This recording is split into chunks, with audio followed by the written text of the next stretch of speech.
Hello, everyone, and welcome back to True Crime with Kendall Ray. Thank you so much for joining me today. And if you're new to the show, then welcome. I'm so happy to have you here, and make sure to click subscribe so you never miss an upload from me.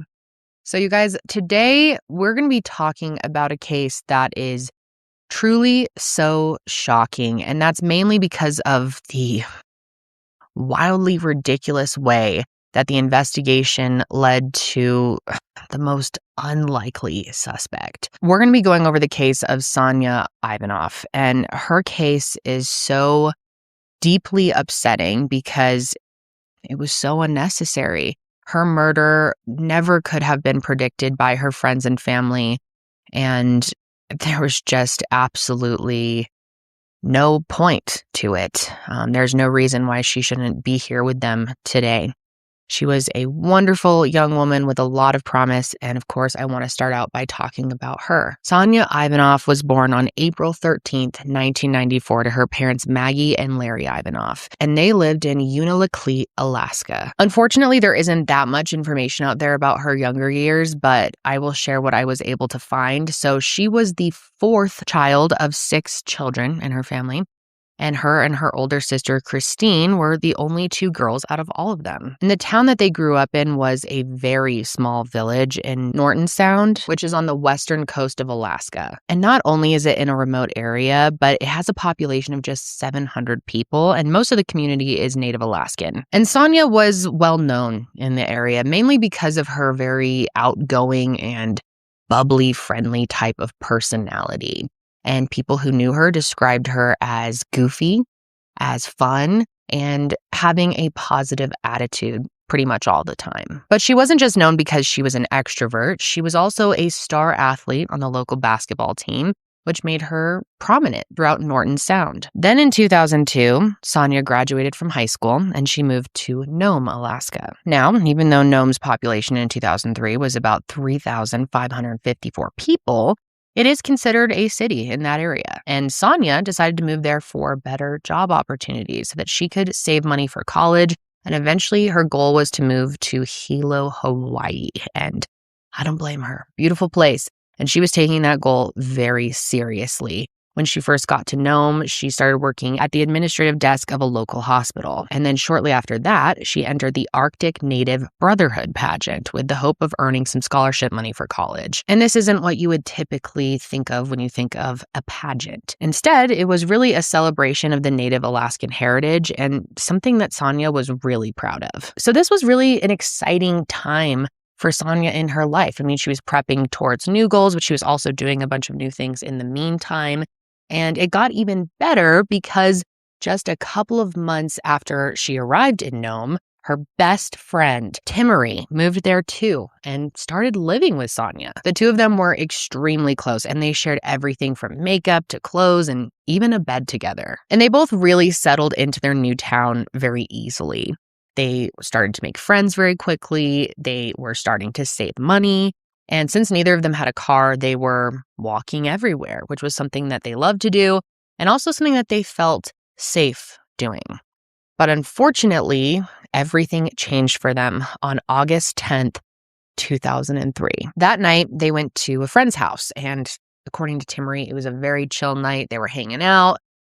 Sonya only had 1 beer. They were playing board games, and then a little bit before 1 a.m., Sonya and Timmery decided it was time to call it a night.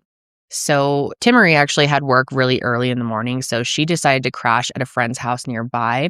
But Sonya wanted to go back home, so the 2 of them parted ways. And I thought this was really, really sweet. But they had this secret handshake, and they would also say, "Peace out, pal." And they would do this whenever they left each other. And of course, they did that before walking away from each other that night. And Timmery later said that it was raining that night, but that Sonya was happy because she loved the rain, and she actually watched Sonya happily jump into a puddle as she started to walk in the direction of their apartment.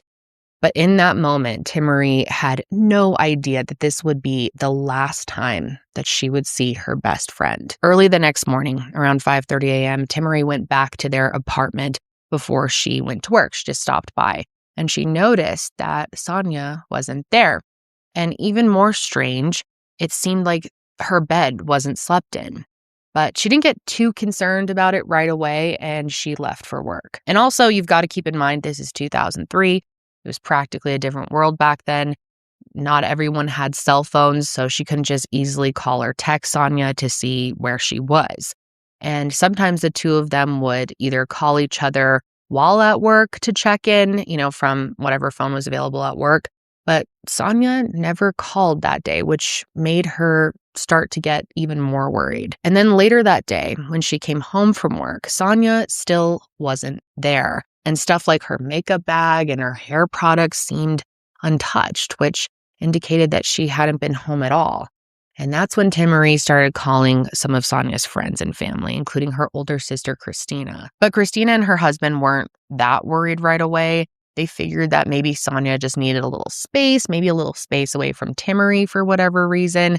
But that thought went away the next day because Sonya didn't show up for her shift at the hospital, which was incredibly unlike her. And so at that point, her loved ones went ahead and started just driving and walking around Nome looking for Sonya. Timmerie was so desperate for any information that she even called the Nome Police Department to see if Sonya had been arrested, but she hadn't been. And soon it seemed that everyone was coming up empty. So on August 12th, Timmerie went to the Nome Police Department to fill out a missing persons report. And according to her, and unfortunately we hear this more times than we don't, it seems, but they did not take it very seriously and seemed to just kind of brush the whole situation off. Even Sonya's brother-in-law ended up going to the department that evening, and he said he had the same experience. But the next day, Sonya missed another shift without calling in. So her employer also reported her missing, and that seemed to get the police's attention a little bit more. So they, at that point, jumped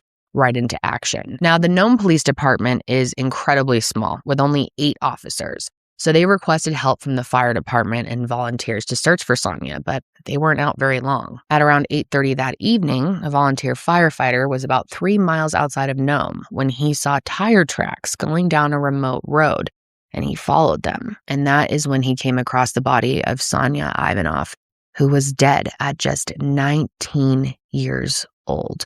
And the crime scene was rather strange. Sonya's body was hidden under some bushes, and she was completely naked, except for one sock on her left foot. While she had bruises on her face and chest, the cause of death wasn't immediately obvious. So the Nome Police Department went ahead and called in the Alaska Bureau of Investigation to help process this scene. But here's the thing. The ABI's headquarters are in Anchorage, which is about 500 miles away from Nome. So they wouldn't be able to make it over there until the next day. So the police had to do their absolute best to preserve the crime scene until then. And they did a really good job. They covered every inch of it with tarps, and the officers took shifts guarding the scene throughout the night.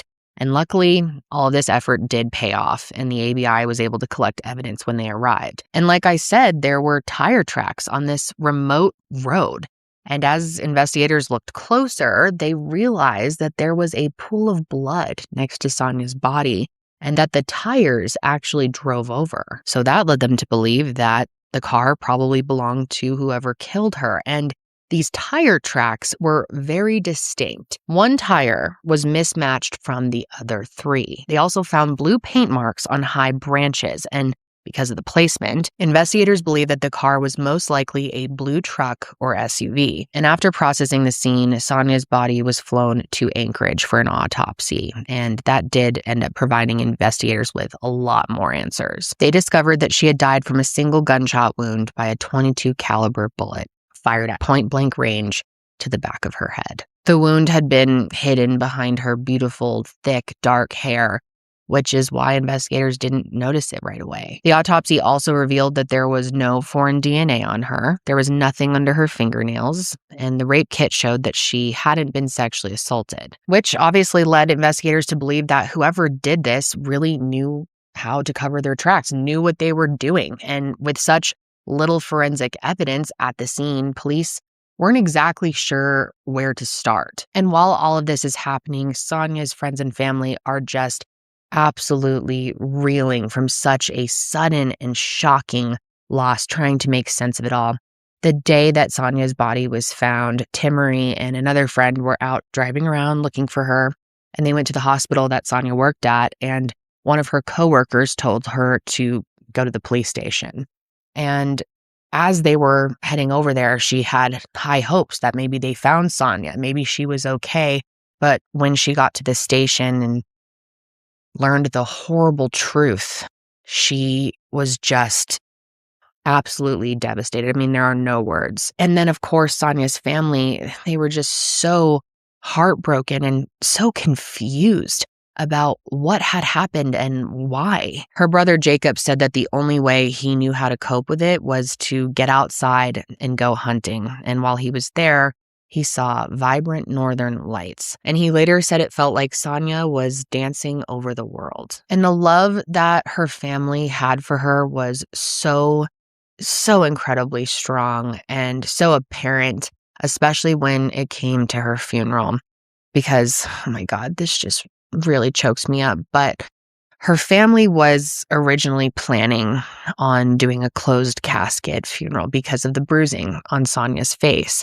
But her older sister, Christina, knew how much Sonya cared about her appearance, so she decided to do her makeup. I cannot even imagine doing anyone's makeup, let alone your sister's, for their funeral. That is, oh God, one of the most heartbreaking things I've ever heard.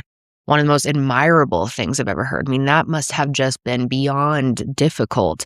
But also, I'm sure in some ways it was an honor for her to do that for her. It just really shows how much Christina wanted to take care of Sonya. And tragically, the funeral service was also held in the same gym where Sonya played basketball just a couple of years before. And while her loved ones are trying their best to process this horrible loss, they were still trying to make sense of it all, wondering who could have possibly wanted to hurt Sonya and why. And not only were they trying to wrap their minds around all of that, but they were also a bit concerned right out the gate about how the case was being handled. Because a week after Sonya's body was discovered, Christina's husband, Tom, went to the police station and he put a photo of Sonya on the wall because he wanted to remind them of who they were working for. And get this, an officer actually yelled at him. Yelled at a man who has just lost a loved one, who is just trying to simply hang a photo of them on the wall. And the reason for yelling at him? Because he was worried it would ruin the drywall. Okay, what? Fuck the drywall. Who cares? But this experience did not stop Tom, and he continued to visit the police department every single morning until they got answers. And around this time, it seemed like there was a break in the case when investigators found a viable suspect. While talking to Sonya's friends and family, there was one name that just kept coming up. A man who went by the nickname Kunuk. Apparently, he was a friend of Sonya's who had romantic interest in her, but she didn't feel the same way. And Timmery even told investigators that she believed Sonya once had bruises on her that were caused by Kunuk. And he was also known by the police because he had a history of domestic violence charges against the mother of his child. So investigators went over to his house, and that's where they found some very interesting things. Turns out he had a blue truck. And not only that, it was a blue truck with mismatched tires, just like the car that was at the scene. And while they were searching the truck, they ended up finding a lot of blood. There were drops of blood on the floor of the car, on a tarp that was in the trunk of the car, and also on a tire and the wheel well. But it didn't stop there. Blood was also found on a pair of Kunuk's sneakers and one of his rifles. And on top of all of that, he had scratches on his back. So based on all of this, you would think that Kunuk was Sonya's killer, and investigators were starting to think that as well. But he insisted right from the jump that he had nothing to do with it and that he hadn't seen her in weeks. As for all that blood, he had an explanation for it. He said that he was out of town on a hunting trip on the night that Sonya disappeared. And he said that while he was out, he had either hit a rabbit or a porcupine with his car, and he ended up hitting it in its head to put it out of its misery, which is how blood ended up on his shoes and his rifle. He also stated that those scratches on his back were from his ex-girlfriend. Now, investigators, at first, they were not buying this at all. They were pretty confident that forensic testing was going to show that the blood was actually Sonya's, not a random animal. But shockingly, Kunuk was telling the truth. All of that blood was confirmed to be animal blood. And investigators even went to the area and they were able to find the carcass of the porcupine. And as for the tire impressions that were found at the scene, it turns out that they had nothing to do with the murder. A random couple had driven down the road after Sonya was murdered, and they had no idea that they had driven past her or that her blood was on their tires. So now that Kunuk was cleared, investigators were back at square one, and at this point, Nome PD had 2 officers assigned to the case, Byron Redburn and Brian Wayavana. But it really wasn't a good setup because they could really barely work together because they had completely opposite shifts, which makes no sense.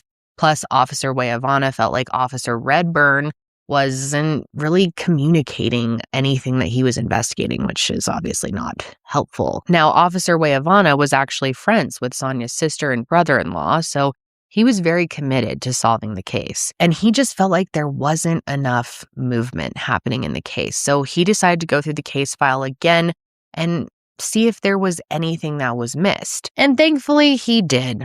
It always just blows my mind when there are cases like this where someone decides to take a second look at the case file and they find something huge. His second look led to a very significant piece of information being found, and it would actually break the case wide open. In the files, he found a witness report that it seemed no one had bothered to follow up with. It turns out that a local woman named Florence reported seeing Sonya the night that she disappeared.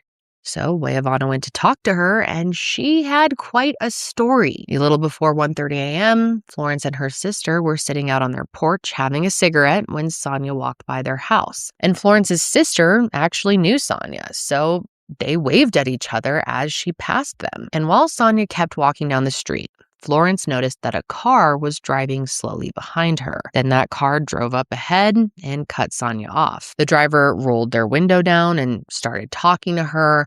And then after a few minutes, Sonya actually got into the passenger side of the car and the 2 of them drove off. But the most shocking thing that Florence noticed that night was a decal on the car. And it wasn't just any decal. It was the Nome Police Department logo. And Florence knew that what she saw was important, and she contacted the police as soon as she learned that Sonya had been murdered. She said she even spoke to the chief of police and told him a lot of details, including what Sonya was wearing. Yet with all of that, nobody in the police department bothered to follow up with her about it. Now, thankfully, Florence is a smart person.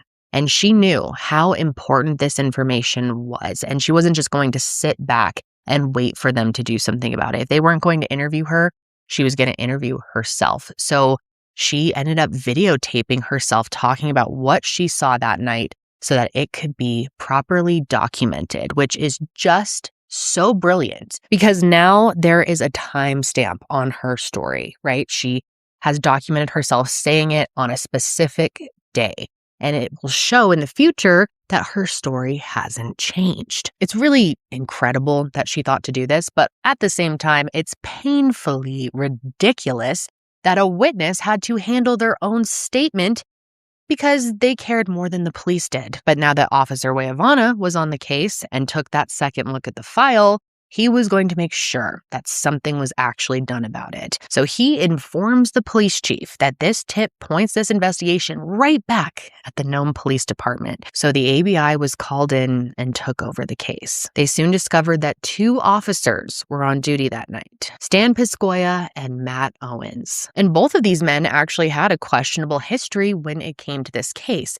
Piscoya was the one who took the report from Timmery and didn't take it seriously. And Matt Owens was the officer that yelled at Sonya's brother-in-law for putting her picture up at the police station because he didn't want to ruin the drywall. So the ABI requested that both officers come to Anchorage so that they could take a polygraph test. But the day that they were set to go, something very unexpected happened. That night, a sergeant on duty noticed that Nome Police Department's 321 cruiser was missing. So he radioed the other officer on duty, which happened to be Matt Owens, and he didn't know where it was. And before long, everyone in the department was out looking for the cruiser, but it actually didn't take long for it to be tracked down. Matt Owens radioed everyone to say that he had found the car in an isolated area called the Bessie Pits, which also happened to be pretty close to where Sonya's body was found. And before anyone could meet him there, he radioed in again saying that shots were being fired at him. So of course, everyone jumps into action at this point and gets there as fast as they possibly can. But when they arrived, the scene was quiet and a gunman was nowhere to be found. Then Matt Owens just walked up to the scene and told officers that he had run into a nearby tundra to avoid being shot. And he didn't have any injuries, but he was very shaken up. And he said that he was so scared of leaving his son without a father that he was even second guessing if he should even be an officer still. And even though Matt Owens was okay, the 321 Cruiser was not. A rock had been thrown through the driver's side window, and on that seat under the broken glass was an envelope with a letter inside of it, almost like something out of a crime thriller. It was written by Sonya's killer, but it was bizarre to say the least. It said, "Pigs, I hate cops. I hate every one of you. Sonya was just a person in the wrong place at the wrong time. I did not know her. As you can see, it was easy for me to take your pig car keys right there. It was not her fault. She thought I was a pig, and it just happened. She was just a person, and I just wanted to see if I could that night. Every one of you should be more careful. I watch every move. You leave me alone, and I will leave you alone. I will shoot you in the head if you get close." And in that envelope was Sonya's recreational ID card, proof that whoever this was had something to do with her murder. But right away, this whole situation felt very off to investigators. They extensively searched the area by foot and by helicopter, and nothing was found. And then a few days later, investigators even conducted a reenactment of how Owens described the events, and they discovered that didn't make much sense. First off, there were many places where Owens could have taken cover instead of running off into the tundra. Also, the person recreated his supposed actions at the scene had a lot of dirt and scuff marks on his pants, while Owens' uniform hadn't. It was pretty clean. They also realized that the cruiser would have had to back into the spot it was found in, which didn't make sense for someone to do if they were on the run with a stolen police car, right? So pretty soon, investigators began to believe that this was most likely staged to get him out of the polygraph in Anchorage and redirect the ABI from looking into known police officers. But that didn't work, and the ABI were more determined than ever to speak with Officer Piscoya and Officer Owens. Now, this is no surprise, but Owens canceled his trip to Anchorage the next day, stating that he was too traumatized from the shooting and he needed to speak to a therapist. But Stan Piscoya still made the trip out there and gave investigators his account of what happened the night that Sonya disappeared. He said that he and Owens had responded to a domestic violence call and that the perpetrator tried to attack them. So they apprehended him, brought him to the local jail. Then Piscoya stayed at the department to fill out a report while Owens went back on patrol. Piscoya said that he was at the department from about 1:30 to 2 a.m., which the ABI was able to verify. And since Florence saw Sonya enter the police SUV around 1:30 a.m., that meant it couldn't have been him, which of course leaves Matt Owens as their only suspect. And of course, investigators start digging into his past a little bit more, and they did learn some more about him. Turns out that Officer Owens had done some pretty awful things during his 3 years on the force. Apparently, it was pretty well known that during his shifts, he would have his friends drive around with him in his patrol car, which is absolutely not authorized. And the chief of police, I guess, warned him to stop, but that didn't change anything. He didn't stop, kept giving joy rides to his buddies. And it just gets worse because the ABI learned that Owens was also picking up women and having sex with them in his car. So this made them wonder if he had tried to make a move on Sonya and things got out of hand and he killed her to keep her quiet. So after they learned all of this, it was far beyond time to finally talk to Owens. So he was forced to go to Anchorage and do the interview and polygraph test that he had been avoiding. And the Alaska State Troopers were actually so worried that he might try to get out of it that they had an agent go to Nome just to make sure he got on that plane. But of course, while sitting with the ABI, he tried to talk his way out of everything. He claimed that, well, yes, he did have some of his buddies ride around in his patrol car with him. He never had sex with any women on duty. And as far as Sonya, he said he did know her because sometimes while he was on duty, he would have to bring people to the hospital, and she worked there. But he completely denied having anything to do with her murder. Now, interestingly, he did bring up the letter that was found at the scene of the shootout to remind the ABI that Sonya's killer was someone who hated cops. Officer Owens really thought he was smart when doing that, right? He thought that he was playing chess when in reality he was playing tic-tac-toe, and he wasn't good at it either. And as I'm sure you've probably guessed at this point, when he took the polygraph test, he failed it. No shock there. But even though the suspicion was, strongly on Owens at this point, after his interview especially, they didn't have enough yet to arrest him, so they had to let him go. Instead, he returned to Nome, and the police department placed him on administrative leave.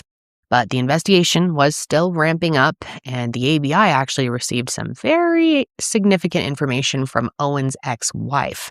She stated that one afternoon, he randomly called her up to say that he would have to drop their son off with her earlier than expected because he had been called into work to assist in looking for a missing girl. And this call took place before Sonya was even reported missing, so he shouldn't have even known about it. Big red flag there. And then another woman calls up investigators and tells them that Owens was asking her to leave Alaska with him. So they're like, oh shit, okay, before this guy can potentially flee, we need to issue an arrest warrant. And they did. And then finally on October 25th, 2003, Matt Owens was charged with first-degree murder. And while this was a big step forward, it, of course, didn't mean the investigation was complete, and people did keep coming forward with new information. Just a few days after his arrest, multiple women came forward with disturbing accounts of their experiences with Matt Owens. And just as I explained, it was sort of known information that he would pick up his friends in his squad car. It was also, I guess, sort of an open secret that he was picking up women while he was on his shift, and he was also coercing and assaulting them. In one account, he had arrested a woman and then sexually assaulted her when she was in the patrol car. Another woman said that after he had forced himself on her, he told her that if she tried to tell anyone, no one would believe a drunk Native woman over a police officer. And this one is really horrific. But another woman said that Owens held her at gunpoint and demanded that she perform oral sex on him. And multiple women even said that he threatened to kill them if they said anything. And I wish this was a shock to me, but it turns out some of these survivors had informed the Nome Police Department about what he was doing. One person had even reported the incident to someone who worked in the department, while another had filed a formal complaint, and no action was ever taken. And hearing something like that, you can't help but to wonder if someone had actually stepped in, had done their job, had stopped him, had upheld the standards of the department to any degree, maybe there would be a chance that Sonya Ivanoff would be here today. And while this was all major information for the case, even more was uncovered. Someone called in a tip to report that they had seen Matt Owens burning gloves at an area known as Coffee Creek, approximately 75 miles outside of Nome. So investigators decided to thoroughly examine the area.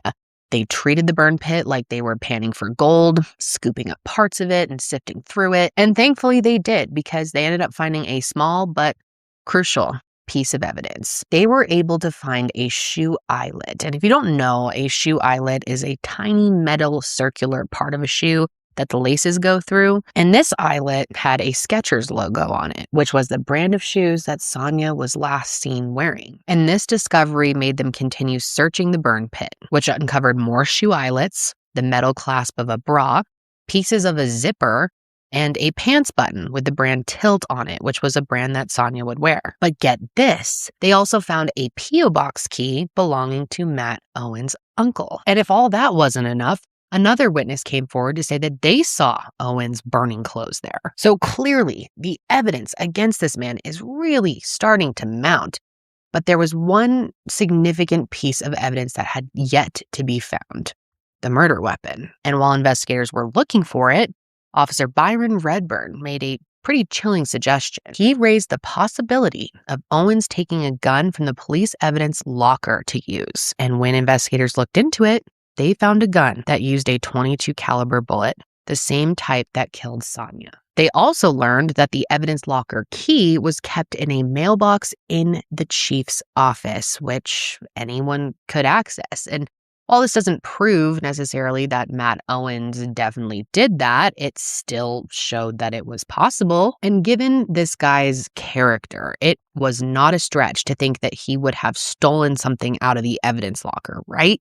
But unfortunately, not everyone saw it that way, because his family and people in his church community were strong defenders of him, and they were mad. So mad that when his trial started in 2005, Sonya's family said that Owens' supporters treated them as if they were the bad guys when they were in court, which had to have been so difficult for them to deal with, on top of worrying about getting justice for Sonya. Now, during the trial, the prosecution argued that Matt Owens killed Sonya and staged the theft of patrol car 321, which I think seems pretty obvious to all of us. But it might not have been as obvious to the jury because, first of all, the judge ruled that the accusations of sexual assault from all of these women weren't admissible.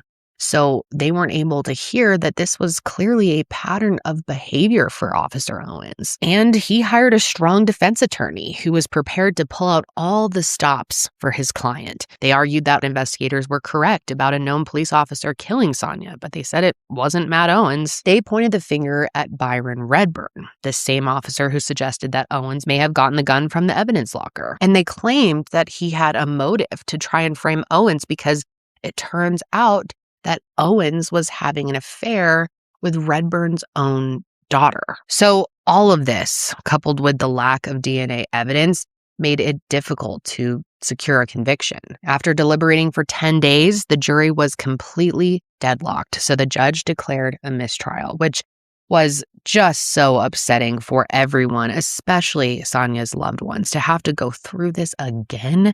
Sonya's brother Jacob said to the press, "I knew from the beginning Nome wasn't the place to have the trial.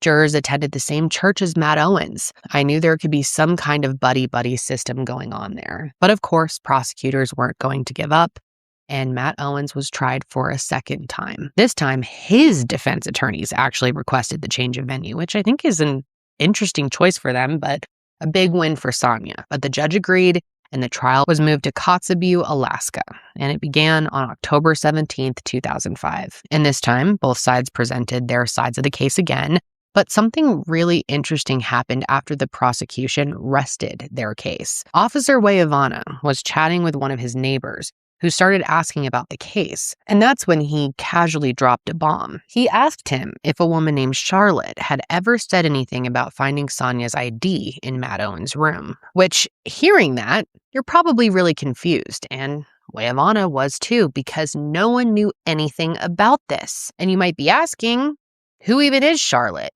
Well, she's a family friend of Owens, and when him and his wife separated, she rented him a room. She also happened to be friends with Ivanoff's neighbor, and one day she told him that she had seen Sonya's ID card with his belongings, which was the same one that was later found at the shootout scene. And even though this was a big piece of information, and I mean big, investigators weren't sure if it could still be used in the trial since the prosecution had already rested its case. But even so, they decided to go ahead and pursue this information. And I have to say, the way they went about it was really clever. They didn't trust that Charlotte would tell the truth because she had a friendship with Owens and she might want to protect him. So instead of just interviewing her, they decided to have Ivanoff's neighbor call her while recording the conversation. And while the two of them were casually talking, she didn't deny finding the ID at all. She even told him that she had never come forward because she figured there was already enough evidence against him. So make of that what you will. And like I said, it was clever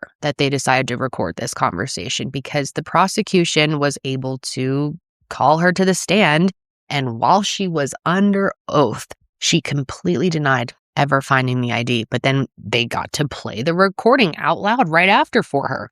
And it proved that she was lying, which might have helped convince the jury that Matt Owens was responsible for killing Sonya Ivanoff. After all the testimony, they found him guilty of first-degree murder, and he was sentenced to 101 years in prison. And of course, he did try to appeal, claiming ineffective assistance of counsel, but that was dismissed. And luckily for everyone, Matt Owens will spend the rest of his miserable life behind bars. And that's exactly where he should be. Now, in the aftermath of Sonya's murder, the community of Nome has dealt with a lot. Three women brought a lawsuit against the city claiming that they had been harassed, stalked, and threatened by Matt Owens. And the city knew, or should have known, he was a danger to women. The Ivanoffs also brought a lawsuit against the city over its hiring of Owens.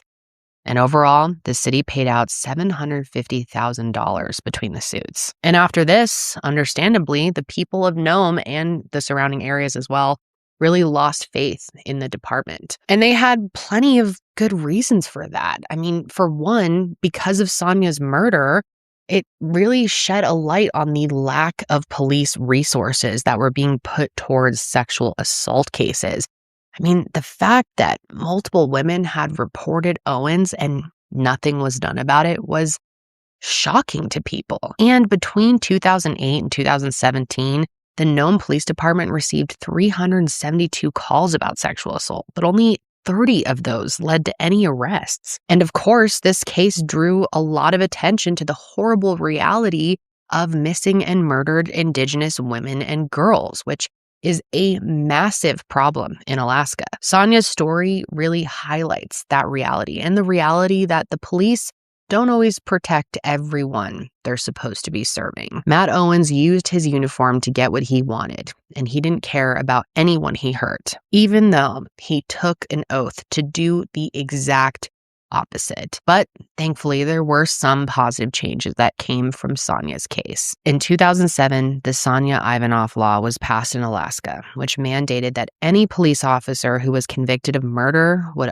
automatically receive a sentence of 99 years. And I would hope that most of you would agree with me that this should be implemented in all states. In fact, it should be implemented all over the world because police officers at the end of the day should be held accountable for betraying their communities. And maybe if they were, afraid to have to face harsher consequences, maybe it would put a stop to some of the abuse of power that we see all the time. Sonya might have gotten in his car because she felt that an officer was safe to be around, when Matt Owens was the exact opposite. And that is a sad reality. And because he is a selfish, sick monster, the world lost an amazing young girl with so much potential and so much life ahead of her. And it is just beyond tragic. And there is no reason for it. I know you guys are going to have a lot to say on this case, and I'm really looking forward to hearing what you think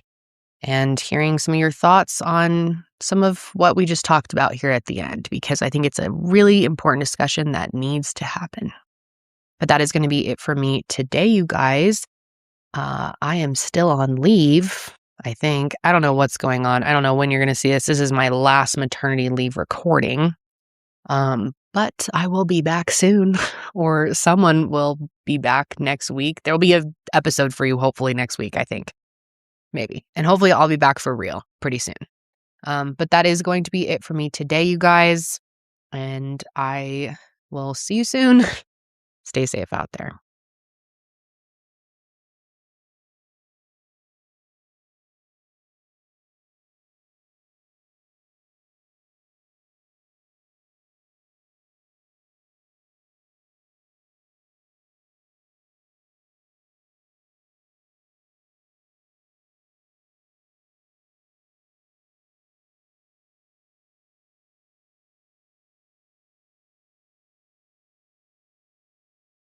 Hi guys, and welcome back to True Crime with Kendall Ray. Newsflash, I'm not Kendall Ray, if you couldn't already tell, or maybe you're listening to this and you think that we perhaps sound alike, but it is I, her cousin Janelle, and I am so excited to be recording this video today, you guys. I have been wanting to do a TCKR video for a long time, but have never gotten the chance, and as we all know, lovely Kendall is on maternity leave right now, enjoying her new baby boy.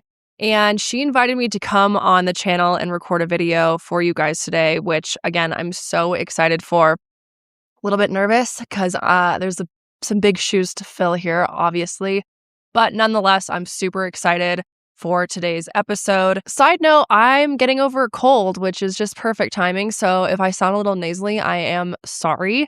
But I'm going to do my best to sound the least annoying that I can. Now, if you don't know who I am, like I said, I am Kendall's cousin. I work with her and we're besties as well outside of work. But I also co-host a show called The Sesh with her. And it is basically the opposite of a true crime show, if you will. It's just very relaxed. It's kind of shoot the shit.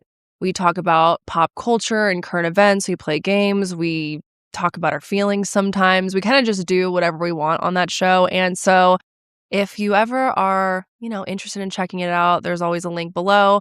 I'm sure that there's a little bit of overlap, but obviously this channel is much bigger than the audience over on The Sesh. And so I think for the most part, you guys don't know who I am, but I wanted to go ahead and give myself a little bit of an introduction so you aren't just like, who is this complete rando on your screen? But I appreciate everyone who is tuning in today, despite Kendall being gone. She's actually going to be back sooner than you think. Her maternity leave is flying by, and I'm really excited to have her back because I've missed working with her. So stay tuned. There's not much longer until she's back on the show and on your screens. So for today's episode, I have one of truly the craziest fraud stories I have ever come across. And I know that Kendall has done many fraud stories on her channel in the past, but oh my God, this one is actually insane. You guys, I can't even explain to you. Just when you think this story couldn't get any crazier, we peel back an entire new layer of crazy, okay? It is truly one of the most wild cases. And I know that Kendall would have loved to talk about this case with you guys today, but I just could not pass up the opportunity when I came across it because it is truly so wild. So like I said, it is a fraud story. However, there is also a element of awareness that needs to be raised as well that I think is really important that we discuss. So we're going to go ahead and do that too. And that is because this dude that we are about to talk about today, this Pillsbury doughboy looking ass mother effer. I don't know if I can say how many times I'm allowed to say that word on this channel. Usually I just let it rip on the Sesh, but I'm trying to be a little bit more professional on the TCKR channel. Regardless, he escaped from prison and is still on the run. Yeah. It's truly one of the craziest stories. I think we just need to go ahead and jump right into it. And let's start off by giving you a little bit of background and setting the scene here. So it was 2017 in the Isle of Wight, which is an island off the south coast of England. And from the photos I've seen, this place looks insanely gorgeous, you guys. I've never been to England, but oh my God, it looks so beautiful. They have these really gorgeous beaches and these massive cliff sides. It's the kind of place that you would be very lucky to live in. And if any of you live in the Isle of Wight, please comment down below because I'm curious how it is down there. It just looks so beautiful. Definitely a place that I would like to visit one day. And for 20-year-old Megan Clark, she would have considered herself one of the lucky ones who got to live there. So like I said, today's story starts in 2017. And as far as I can tell, Megan was living her best life. She was thriving. She had a great group of girlfriends that she was always hanging out with. She had a good dating life, and she had a job that she really, really loved. So at the time, Megan was managing a restaurant, and I guess there was this couple that would come and visit the area quite frequently, and they actually ended up purchasing a bar in the area. And after they purchased this bar, they ended up asking Megan if she wanted to go ahead and manage it for them. And she was like, yeah, absolutely. That's super cool. The bar seemed like a really vibey kind of like cocktail bar. And from all accounts, she absolutely loved her job. This bar was really like her baby, and she spent a ton of time working there. If she wasn't there, she would, be out with her friends, who, by the way, have only said amazing things about her. According to her friend Georgie, Megan is a genuinely kind human being, and from what I gathered, she was as well. I mean, I have watched a couple interviews with her. She was on a podcast, which I can link below. And she just seems like a really, really cool, down-to-earth person. Her friend Georgie says that she is like a friend, sister, and therapist all in one. And not to mention, she is a total catch, absolutely gorgeous. And her friends also describe her as a serial dater, which I love that. You know what? More power to you, girl. And at the time, Megan was kind of just dating around, exploring her options, but she was open to a more serious relationship if the right person were to come along. She said that she didn't really necessarily have a type, but she does look for guys with nice smiles and eyes, as well as someone who can make her laugh. And one day while she's working at this bar, a dude walks in and immediately grabs her attention. She said that he was tall, really well dressed, and wasn't the typical type of person that you would see in that area. So naturally, he stood out to her, and I think that she stood out to him as well because he immediately went and approached her, and the two of them hit it off right away. And he told her his name was Robert Underwood, but she could call him Birdie. And based on her first impression of him, she felt like he was a polite and well-mannered person. He told her that he had just moved to the area from the mainland after winning an auction on this big, beautiful house on the water. And he also told her that he worked as a horologist, which for anyone like me who has absolutely no idea what that is, it's someone who designs and repairs watches and clocks. And it was all very impressive sounding, and something about him just piqued Megan's interest. And so it wasn't that much longer until he made the first move. And shortly after meeting for the first time, he sent this big bouquet of flowers to the bar with a note that read something along the lines of, "It was lovely to meet you. Be ready for 7 p.m. tonight. I'm taking you on a date." And Megan said that this literally felt like a romantic gesture out of a movie. And honestly, I couldn't tell you one person that wouldn't be just as excited to get a big, beautiful bouquet of flowers and a note being like, "Hey, I'm picking you up." Like, there is something so satisfying and romantic out of a man making plans instead of just being like, "I don't know, what do you want to do?" Especially in a world where dating apps can be so scary and unpredictable. I mean, I myself don't have really any experience on a dating app. However, I have many friends who are on dating apps, and the stories that they tell are just so bad. Like, it just seems so... The bar is so low out there, I'll just say that. But anyway, so Birdie comes, picks her up at 7 o'clock like he said he would, and apparently this first date was very, very lavish.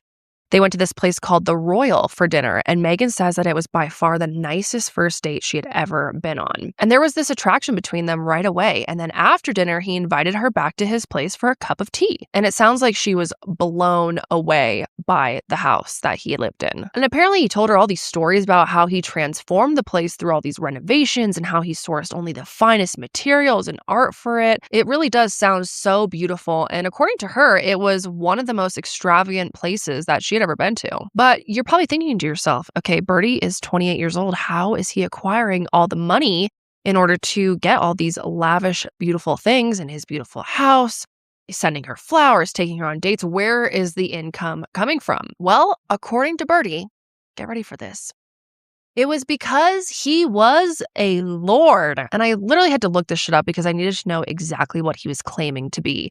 And this is what I found online. Lord in the British Isle, a general title for a prince or sovereign, or for a feudal superior, especially a feudal tenant who holds directly from the king, i.e. a baron. In the United Kingdom, the title today denotes a peer of the realm, whether or not he sits in parliament as a member of the House of Lords. So yeah, he tells Megan that he's a lord, and he explains that the title was passed down from his great-grandfather, who he claimed was the inventor of the Underwood typewriter, hence the name Robert Underwood. And honestly, the details of his story are a little wonky to me, and even Megan has described how it's really confusing to her. And she says that she didn't really understand where it all came from, but that she didn't really care, and so she didn't ask him any more questions, which I kind of love. She's like, all right, dude, whatever you say, you're a lord. Okay, great. Because honestly, she was just happy to be dating someone who seemed like a nice guy and that who actually took a genuine interest in her and was treating her right. And after that first night, the two were practically inseparable. And this dude charmed her every which way that he could, including taking her on vacations and buying her fancy gifts.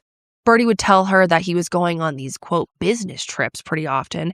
And when he would come back from those trips, he'd almost always have a bag or jewelry or some type of gift for her. The dude even bought her a car. And if he wasn't such a lying sack of dog shit, I'd say Megan was living the dream, but that was definitely not the case. Because poor Megan was actually being duped the entire time, and her family was too. Her mom, Carisha, which I hope I'm saying that right, said that he got really close with them as well.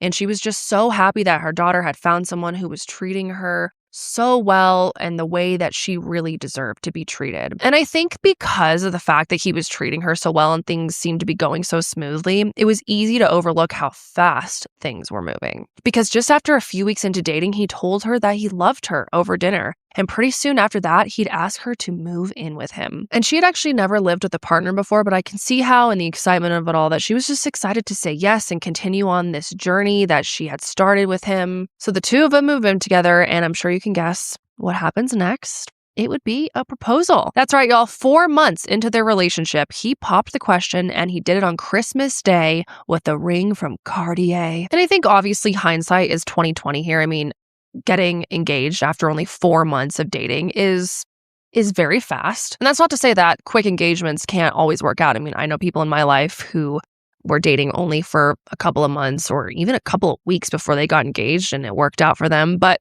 I mean, yeah, it's no lie that 4 months is definitely quick. But in defense of Megan, she was being really love bombed by this guy, or honestly, like love nuked from this dude. And she really felt like she had found the one, someone who was going to treat her the right way. And she was just so excited to start her life with him. And he even got her this little Chihuahua puppy that they named Schubert for when he was away on work trips so that she wouldn't be alone. And I don't know about you guys, but someone getting me a dog is absolutely the way to my heart. So I can't blame her for falling head over heels for this guy, because everything was such, big grand gestures with Birdie, and their wedding was going to be no exception. Megan says that he was shelling out the big bucks for their wedding that he wanted to have at the Osborne House, which was the former royal summer residence of Queen Victoria and Prince Albert. So you can imagine how fancy and expensive this wedding was going to be. I mean, this shit literally looks like it's out of a fairy tale. It's absolutely gorgeous. If you're watching right now, you'll see pictures. It is so stunning. Oh, and get this. Megan was told that she was going to be gaining a title once they tied the knot. And according to Google, that would make her a lady. Lady Underwood, I think. And just to be clear, this was not what she was after. I mean, like I said, I listened to a podcast that she was on, and you can just tell that this is not that important to her, this type of stuff. She was just really in love with him and loved him for him, not because he was a lord. And so she was just excited to be with him, regardless of the title. What was most important to her was just marrying someone that she loved, or thought she loved, who treated her better than she had ever been treated before. But here's the thing, though. Once Megan was truly under his spell, he started to display textbook signs of abuse, specifically emotional abuse. And the big one being isolation. First off, he convinced Megan to leave her job at the bar, which, like I said, she loved this job. This job was like her baby. But he convinced her to leave the job and go work for him at his watch business, because she explained that he didn't like how much time she was spending at the bar and that random guys could talk to her there. So it would just, be better for the both of them if she worked for him. Clearly, this guy's got major jealousy issues, which will become very ironic here shortly. But yeah, Megan agreed to quit working at the bar, and she started running the social media and email marketing for his company. Which, by the way, this company was absolute bogus. From my understanding, he was basically purchasing old broken Rolexes, fixing them, and then reselling them. And I genuinely have no idea if these Rolexes were even real or how he was obtaining them. But unbeknownst to Megan, he was actually ripping people off on eBay. So I'm pretty sure he would just post the pictures of these watches on eBay, and then when someone would purchase them, he would never end up actually shipping them out. And I'm pretty sure there was also a lot of counterfeit stuff, just based on the rest of the details in this story. It doesn't seem like the dude really had a plethora of legitimate Rolex or other high design brands of watches. But anyways, back to the emotional abuse that Megan was enduring during this time. Another thing Birdie would do, or I guess wouldn't do, is he wouldn't let Megan post him on her social media. And it wasn't just the fact that he wouldn't let her post him on social media. It was also the fact that anytime she asked him why she wasn't allowed to post him, that he would freak the fuck out. And I'm not trying to put any blame on her for not seeing this as a red flag, but this is a red flag. Because I just feel like if someone is not allowing you to post them on social media, chances are there's a reason for it, and it's probably because they're doing something shady behind closed doors. I mean, not always. I'm sure there's different scenarios and reasons as to why someone wouldn't want to have a social media presence, but I think generally speaking, it's definitely a little bit sus that he didn't want her posting him at all online. And same with the isolation stuff. I know that Kendall talks about this type of stuff on her channel a lot. But if I could just back her up for a second, isolation is a form of control in an abusive relationship, and it doesn't always have to start out super extreme either. In Megan's case, it started with having her quit her job, which, he convinced her was the right thing to do.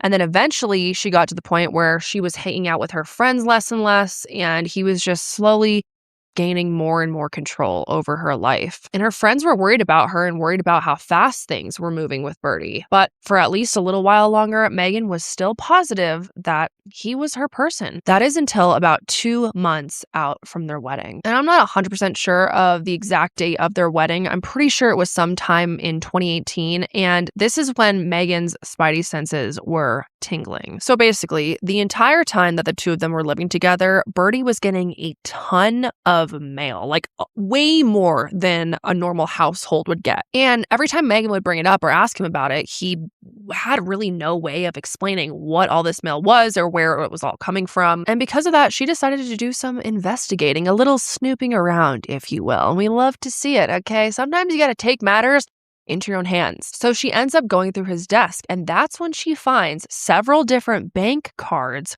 under several different names. And none of these names she knew him by. And right off the bat, this is absolutely terrifying.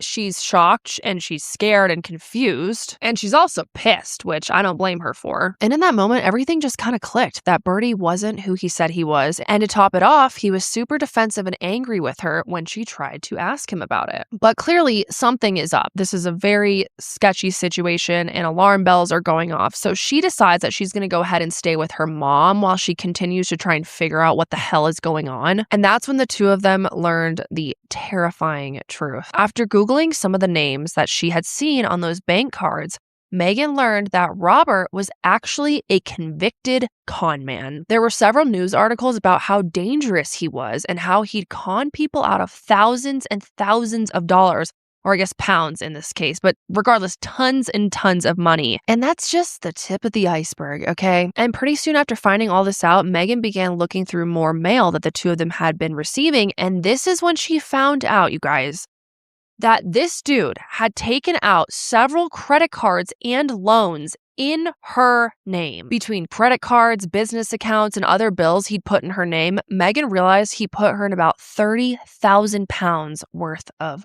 debt, which was roughly, between 38 and 40,000 US dollars. And you want to hear something so fucked up, you guys? When I heard this, I seriously couldn't believe it. When she finds this out, she goes to the police, and the police are basically like, sorry, there's nothing we can really do about this because this fraud was more of a domestic issue and she was pretty much on her own, is what they told her. In fact, she ended up having to pay off this debt entirely by herself. So being the smart woman that she is, she decided that she would go ahead and try and sell her engagement ring, thinking that she could recoup a significant amount of money by doing that. But come to find out, that thing was a total fake and worth absolutely nothing. So Megan decides that she's going to go confront this fucker. But as soon as she tries to do that, she figures out that he actually bailed and left the island, but not before he made one last attempt to trick her. According to Megan, he tried to convince her that he never meant to do this to her and that it was never supposed to go that far. Oh, such a sob story. Poor little Birdie. He really didn't see this one coming. But luckily at this point, Megan was like, all right, I'm not falling for this dude's shit any longer. I clearly have to do something. And unfortunately, the police didn't seem like they were going to go ahead and do anything, so her and her mom took matters into their own hands. And they started by posting on Facebook a bunch of pictures of him along with the story of everything that he had done and everything that Megan had been through. And the goal was to try and get as many eyes on this story as possible so that he couldn't victimize any more people. And it's a good thing that she went ahead and posted on that because holy shit, you guys, the response was insane. Pretty soon after putting it up, the post started getting hundreds and then thousands of shares, and not long after that, her inbox was flooded with messages that only made her realize how much more messed up the whole situation really was. And you guys, I don't think you're ready for what is coming next. This story truly gets so much more insane. So once she posted that on Facebook, she starts to get other messages from men claiming to be Robert's boyfriend, both from men who claimed that they had dated him in the past and who also claimed that they were currently dating him. And there was a common theme from all these men, and that was that Robert was stealing from them. He basically pulled the same bullshit about being a lord to every single one of them and somehow convinced these people to fall for him, all while he was manipulating and stealing from them. And I believe that most of the men that he had matched with were on Grindr. And if you remember those business trips that he talked about going on in the past, well, yeah, he actually wasn't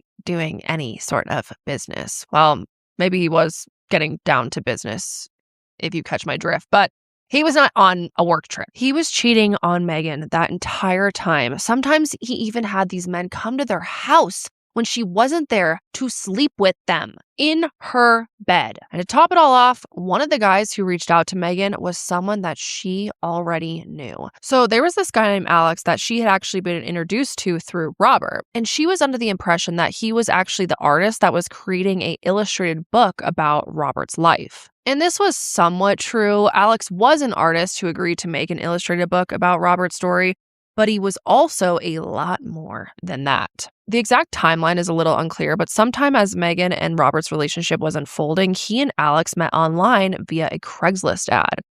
Alex was living in Korea at the time, and he had this art studio on top of a mountain. And I guess it gets pretty lonely up there, so one day he decided to put out a men seeking men ad on Craigslist, and it was sort of just a laundry list of his perfect guy. And Alex really wasn't expecting a whole lot to come of this, but about a month after he posted the ad, he got a message from, you guessed it, our little lord. And Robert's message to Alex reads, quote, "Hi there, I have seen your advert on Craigslist. I went on there to see if I could find someone to do the ironing, then saw the men seeking men section. I know your post is a month old now, but hopefully you're still looking for something. I do not live in Brighton, but I'm in St. Leonard's near Hastings. I'm 28 too, and I'm a watchmaker, do not meet the requirements of having an interesting job, am reasonable looking, and like to enjoy myself. My friends say I'm the only gay watchmaking rugby playing pianist they know, which to be fair, I am probably the only one of those in the country." And from that point forward, they began talking on the phone, like all the time. And Alex remembers that they could really talk about anything and everything. And Alex was apparently super fascinated by Robert because he had these absolutely insane stories. For example, one time he made a comment to Robert about the fact that he looked a lot younger than he was claiming to be. And Robert gave him this whole story about how one time he was with his ex-boyfriend who tried to kill him, and therefore he had to get his face reconstructed, and that's why he looked the way that he did. All of his stories were super dark and mysterious, and Alex says that it all really intrigued him. But when the time came for the two of them to officially meet up, which was about a month after they first started texting, he wasn't so sure he wanted anything romantic with Robert. Alex told him that he just wanted to meet up as friends, which Robert said that he was fine with. So they ended up meeting at a pub, and that's when he divulged his whole spiel of, I'm a very rich and important person. And while they were at the pub, Robert went and pointed out a Bentley that was parked on the street, and he told Alex that it was his car, which then segued into him explaining that he was an earl. Then, over the course of that evening, he talked about how he had a bodyguard and his own personal driver, and a whole bunch of other things to make him seem more impressive than he really was. And over the course of their friendship, or whatever it was, Robert started dropping hints that he wanted Alex to make art for him.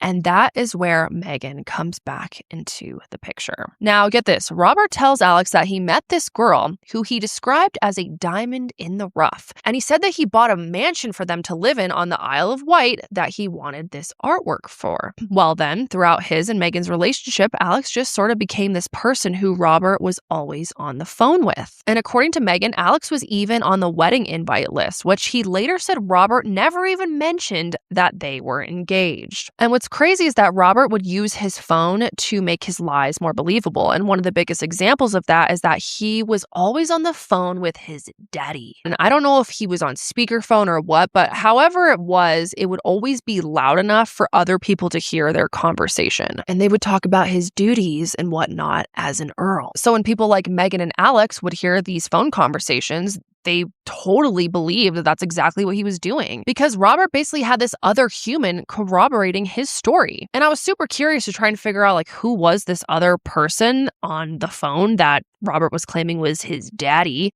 And from what I've gathered, Megan thinks it may have been this guy with an intellectual disability that Robert was also manipulating, which if that's the case, he's just such a piece of shit, more than he already is. And she doesn't know if he was paying him to say all these things or what, but clearly this was another one of his victims in one way or another. And I know you guys are probably curious, but she said she never met anyone in his family. The only people in his circle that she met were some of his friends. And there was this one guy in particular who she said that she met on several occasions, and he would stay at their house quite a bit. And what's insane is that Robert and this dude would tell Megan all these different stories about how they grew up together, how they went to school together. However, that was not the case at all. And Megan later found out that this guy was actually someone that Robert had only known for a few years. And I genuinely have no idea how he got this guy to get wrapped up into his lies, etc. But isn't that fucking crazy? And it's also a great example of just how much he used and manipulated other people, brought them into his web of bullshit lies in order to make his story sound more believable. And for Alex, it came to light when Robert started asking him to do something he wasn't comfortable with. Specifically, he'd asked him to doctor some bank statements and passports. And when Alex said no to that, Robert became super weird and distant, and then eventually he just ghosted him. And listen, it was probably best case scenario for Alex to be ghosted by Robert so that he couldn't be victimized by Robert any longer and he could get out of his weird, creepy spell of lies and bullshit.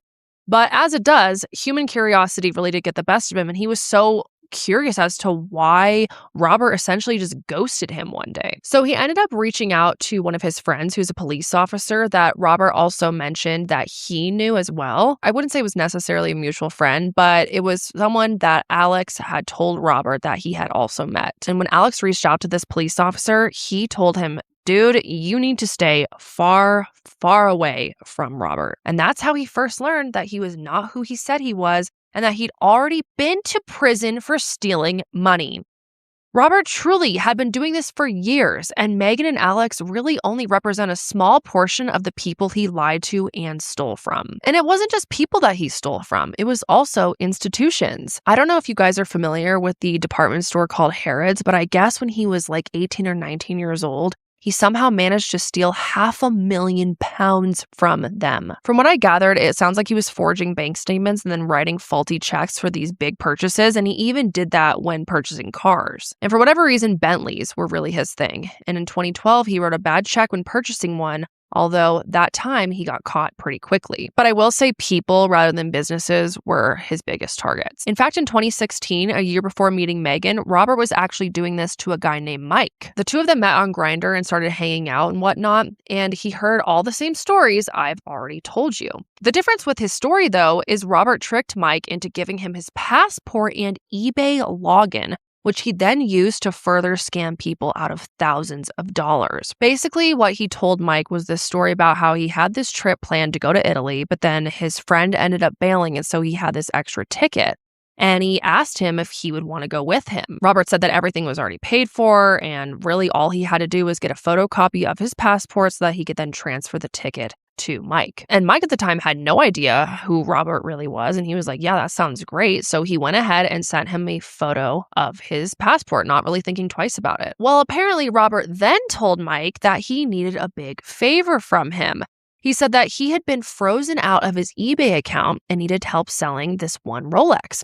So he wanted to know if Mike would sell it for him, which Mike ended up agreeing to do. But fast forward a month, Mike started getting all these messages from people asking where their watch was, only for him to realize that there was never actually a watch at all. So Robert was pretending to sell these watches to people, and then once he got their money, he ended up just ghosting them and never sent them their watches. And he was doing all of this through Mike's eBay account. And I guess Robert needed the passport to verify his account or something. But yeah, essentially he was scamming people under Mike's name. And what's really weird is that once Mike figured all of this out, he ended up confronting Robert. And Robert was basically like, no, dude, this is just a big misunderstanding. Like, it's all good. I'm going to get this all figured out. You don't have to worry about it. But he ended up just ghosting Mike instead. And the next time that Mike was really thrown into the orbit of all of this was when he saw that Facebook post that Megan and her mom had created. And that's when he went to the police, and luckily this time the police decided to actually take him seriously. Once he realized the scale of this all, Mike contacted the Hastings police station, who launched an investigation into all the claims made against Robert, and they determined that several crimes had been committed. The evidence was then brought to a jury, and they determined that he should serve 5 years for his crimes. The thing is, though, nobody knew where he was. It actually wasn't until a year and a half later that he was finally arrested. And by this point, Megan was finally starting to heal from all of this. And that's when she got a message on Facebook that he'd finally been caught. Which at first, this was definitely a big sigh of relief for her. But then only about 2 years into his sentence, all hell broke loose when Robert, whatever the hell his last name actually is, ended up escaping from prison. He was in what they call an open prison, which is for low-risk inmates at low-security facilities. And it essentially means that prisoners have freedom in the day to work or go to school, but they have to return to prison at night. And yeah, Robert somehow managed to get his monitoring device off, and he was gone like the wind. But it gets worse, folks, because guess what? They still haven't found him to this day. But it's not like he's gone into complete hiding. According to Megan, he's still out here conning people. I literally can't make this shit up. The dude goes to prison, escapes from prison, and then continues to con people to this day. So she took part in this documentary, which is how I found this case, and she since said that after the documentary came out, a guy reached out to her saying that he knew who Robert was. Only that he knew him as a man named Leo Fitzlin Howard. And it's basically the same story over and over again. The only difference is that he's living in an RV, and he's telling people that the reason he's living in an RV right now is because his mansion is getting renovated, yada, yada. Sound familiar? It's the same thing over and over again. Oh, and remember that beautiful house that he took Megan to have a cup of tea after their date? Well, it turns out he didn't own this house. He was actually renting it. This dude is the biggest fucking loser I have ever heard of. He's also apparently been known to drive a red Ferrari, which he's been asking to park at different people's houses. And I'm guessing because he either stole it or paid for it with a faulty check.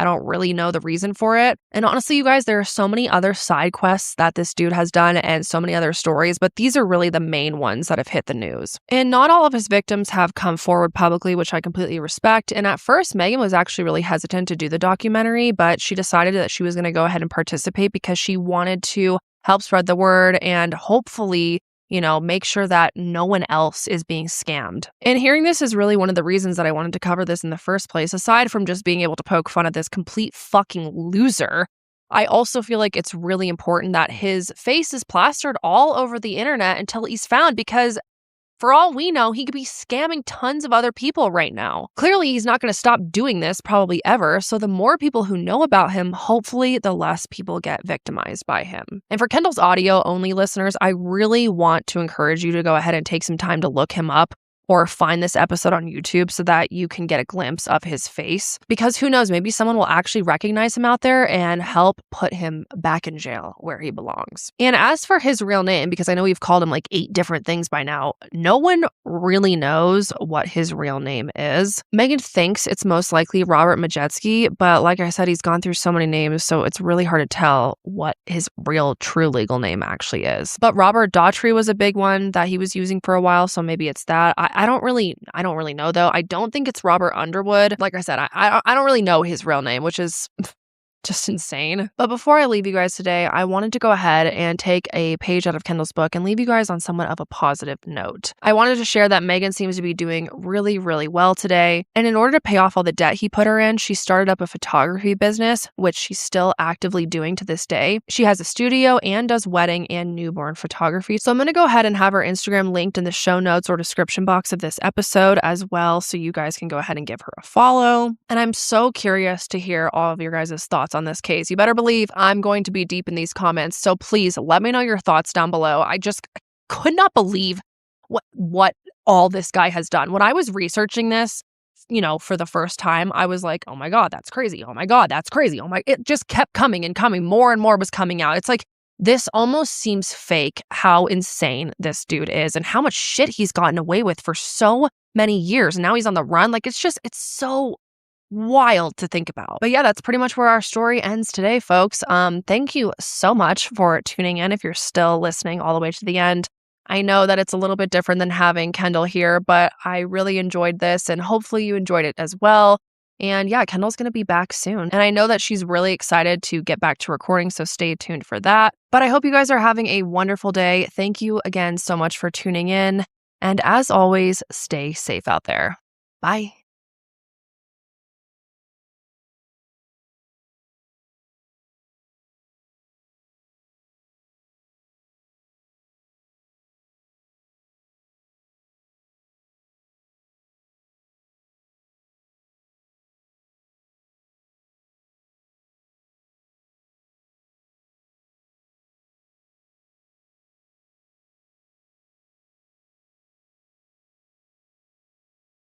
Hello, everyone, and welcome back to another episode of True Crime with Kendall Ray. Thank you so much for joining me today. And if you're new to the show, then welcome. I'm so happy to have you here. And make sure to click subscribe so you never miss an upload from me.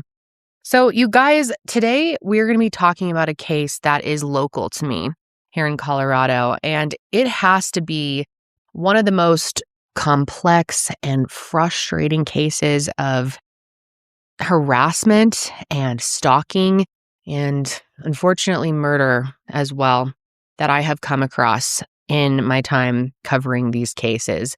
It's just unbelievable. And not only because of what the victim, Christelle, went through, but also because of who was doing it all to her. We're going to be talking about Christelle Krug. And I feel that this case has not gotten nearly enough coverage. It's something that I think more people should be talking about for many reasons. It brings up a lot of important discussion. And I'm going to tell you this right now. This case is filled with twists and turns that are going to truly leave you questioning who you can trust in life. Before I start explaining exactly what happened, let's start out by talking about who Christelle Krug was. So she was born on November 24th, 1980 in Boulder, Colorado, to her parents Lars and Linda Grimsrud. They also had a son, but I couldn't determine if he was older or younger than Christelle. Anyway, I love Christelle's name. It's a very unique name. And it's actually Norwegian, and her parents have said that they didn't give her a middle name because Christelle was just so unique on its own. And Christelle really came from humble beginnings. Her family didn't have a lot of money, and they actually lived in a mobile home for the first few years of her life. But that really never held her back from thriving at everything that she did. From a young age, she was a super talented dancer, but she was also gifted in academics, specifically science. Christelle was someone who was always wondering about the world. She was incredibly inquisitive and was interested in how every little thing worked. She was even able to take her bike completely apart and put it together as a kid because she wanted to understand the mechanics of it. Then when she was around 6 or 7, her parents, Linda and Lars, ended up getting a divorce. But they were still very committed to co-parenting their children. They both were very present in her life, and I thought this was cool. Her dad was really into racing old cars, and Christelle and her brother would work on them with him, kind of being like his pit crew, which I think sounds really fun. And as a kid, you would feel so special getting to do that for your dad. And it's such a unique hobby to have as a family. Then when Christelle was a teenager, her family grew even bigger because both of her parents remarried other people, and she gained a stepsister and a stepbrother who she ended up being very close with. And it totally makes sense that she would be because she was the type of person to really embrace her friends and family. And she was just known for being very open and kind, generous, outgoing and friendly in general. She had sort of a warm energy about her, and people describe her as having an infectious laugh. So she was someone that people liked to be around. And as Christelle got older and graduated from high school, she decided to attend Colorado School of Mines, which is a top engineering university, and it's very impressive to be accepted there. Everyone that I know personally that went there or goes there is super, super smart, and I've visited the campus a couple of times, and it's very nice. Very, very nice. It's beautiful, and everyone I know that's been there had a great experience. So obviously she was really excited to be able to go to School of Mines, but this decision did not come easy. It came at a little bit of a cost because she had to break up with her boyfriend, her first serious boyfriend, Anthony Holland. The two of them had met working at a local JCPenney, and they dated for about a year, but they just had different plans and goals for their lives and futures, so they decided to part ways before Christelle started college. And I guess this was a decision that they both made at the time, and it was pretty amicable, even though it was difficult. Apparently, when they were breaking up, they were holding each other and crying. It was something they didn't want to do but knew had to be done. They were just going in different directions. Now, college went very well for her. She just excelled in her classes. Eventually, she did transfer to the University of Colorado Boulder and graduated with a degree in biochemical engineering. And this was around the time that she met a man online who would end up becoming her future husband, Dan Krug. And the two of them really hit it off. Dan was a political science major with dreams of having a career in academia, so Christelle felt like she had found her sort of intellectual match. Then, after a few years of dating, they got married in 2007 and settled into a very nice home in Broomfield, Colorado, which is a beautiful place to live. So they were really living the dream, and they had established careers as well. Dan got a job as a financial analyst for the Colorado Department of Public Health and Environment, while Christelle began working as a biomedical engineer for a technology company. The two of them had 3 children together, and their identities have been kept very private, and so I don't know much information about them. But I do know that Christelle was a very dedicated and loving mother. But all of this really ends up being put on hold because she ends up becoming the victim of an awful stalking and harassment campaign that truly derailed her whole life. And it all started in September of 2023 when Dan called the police to report a break-in at their home. He had been out running errands that day, and when he returned home, he saw someone running out of their garage. And he told police that it happened so fast that he couldn't get a good description of him, and that the only thing missing from the garage was a spare key to their house. So officers drive around the neighborhood, and they don't see anyone that looks suspicious, but everyone is freaked out here because they have no idea who this person is that broke into their garage and now has a key to their house. And who knows what they want the key for, right? But then a few weeks later, things took a strange turn.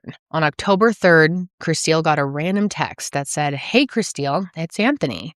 I hope it's okay. I looked you up.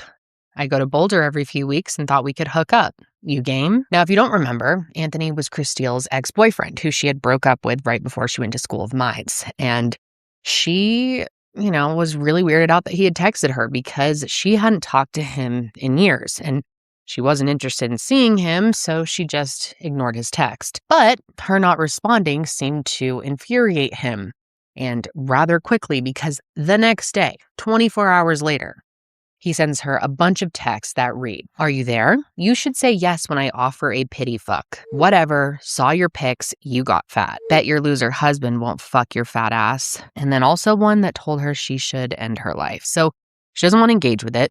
She doesn't respond. So she just blocks the number and ignores him. But he just kept coming back. He was relentless. And as terrible as these messages were, everything took an even scarier turn, because the messages escalated from sexual harassment and just creepy to straight up threatening harm. On October 31st, Halloween, Christelle got an email from a.holland.kicks@gmail.com. And quickly she figured out that this was coming from Anthony. And attached was a photo of Dan getting out of his car at work with a message that said, "This your husband?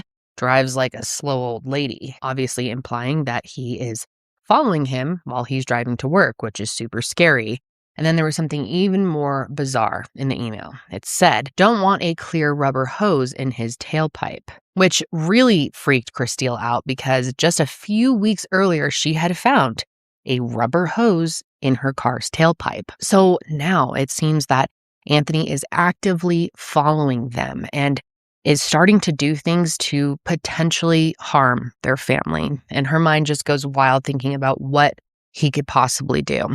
And this email terrified her so much that Christelle made the right call and decided to get police involved. So later that day, she went to the Broomfield Police Department to file a report and spoke with a detective. And Christelle really made their jobs as easy as possible because she had been collecting evidence this whole time, had it super organized, a timeline, everything.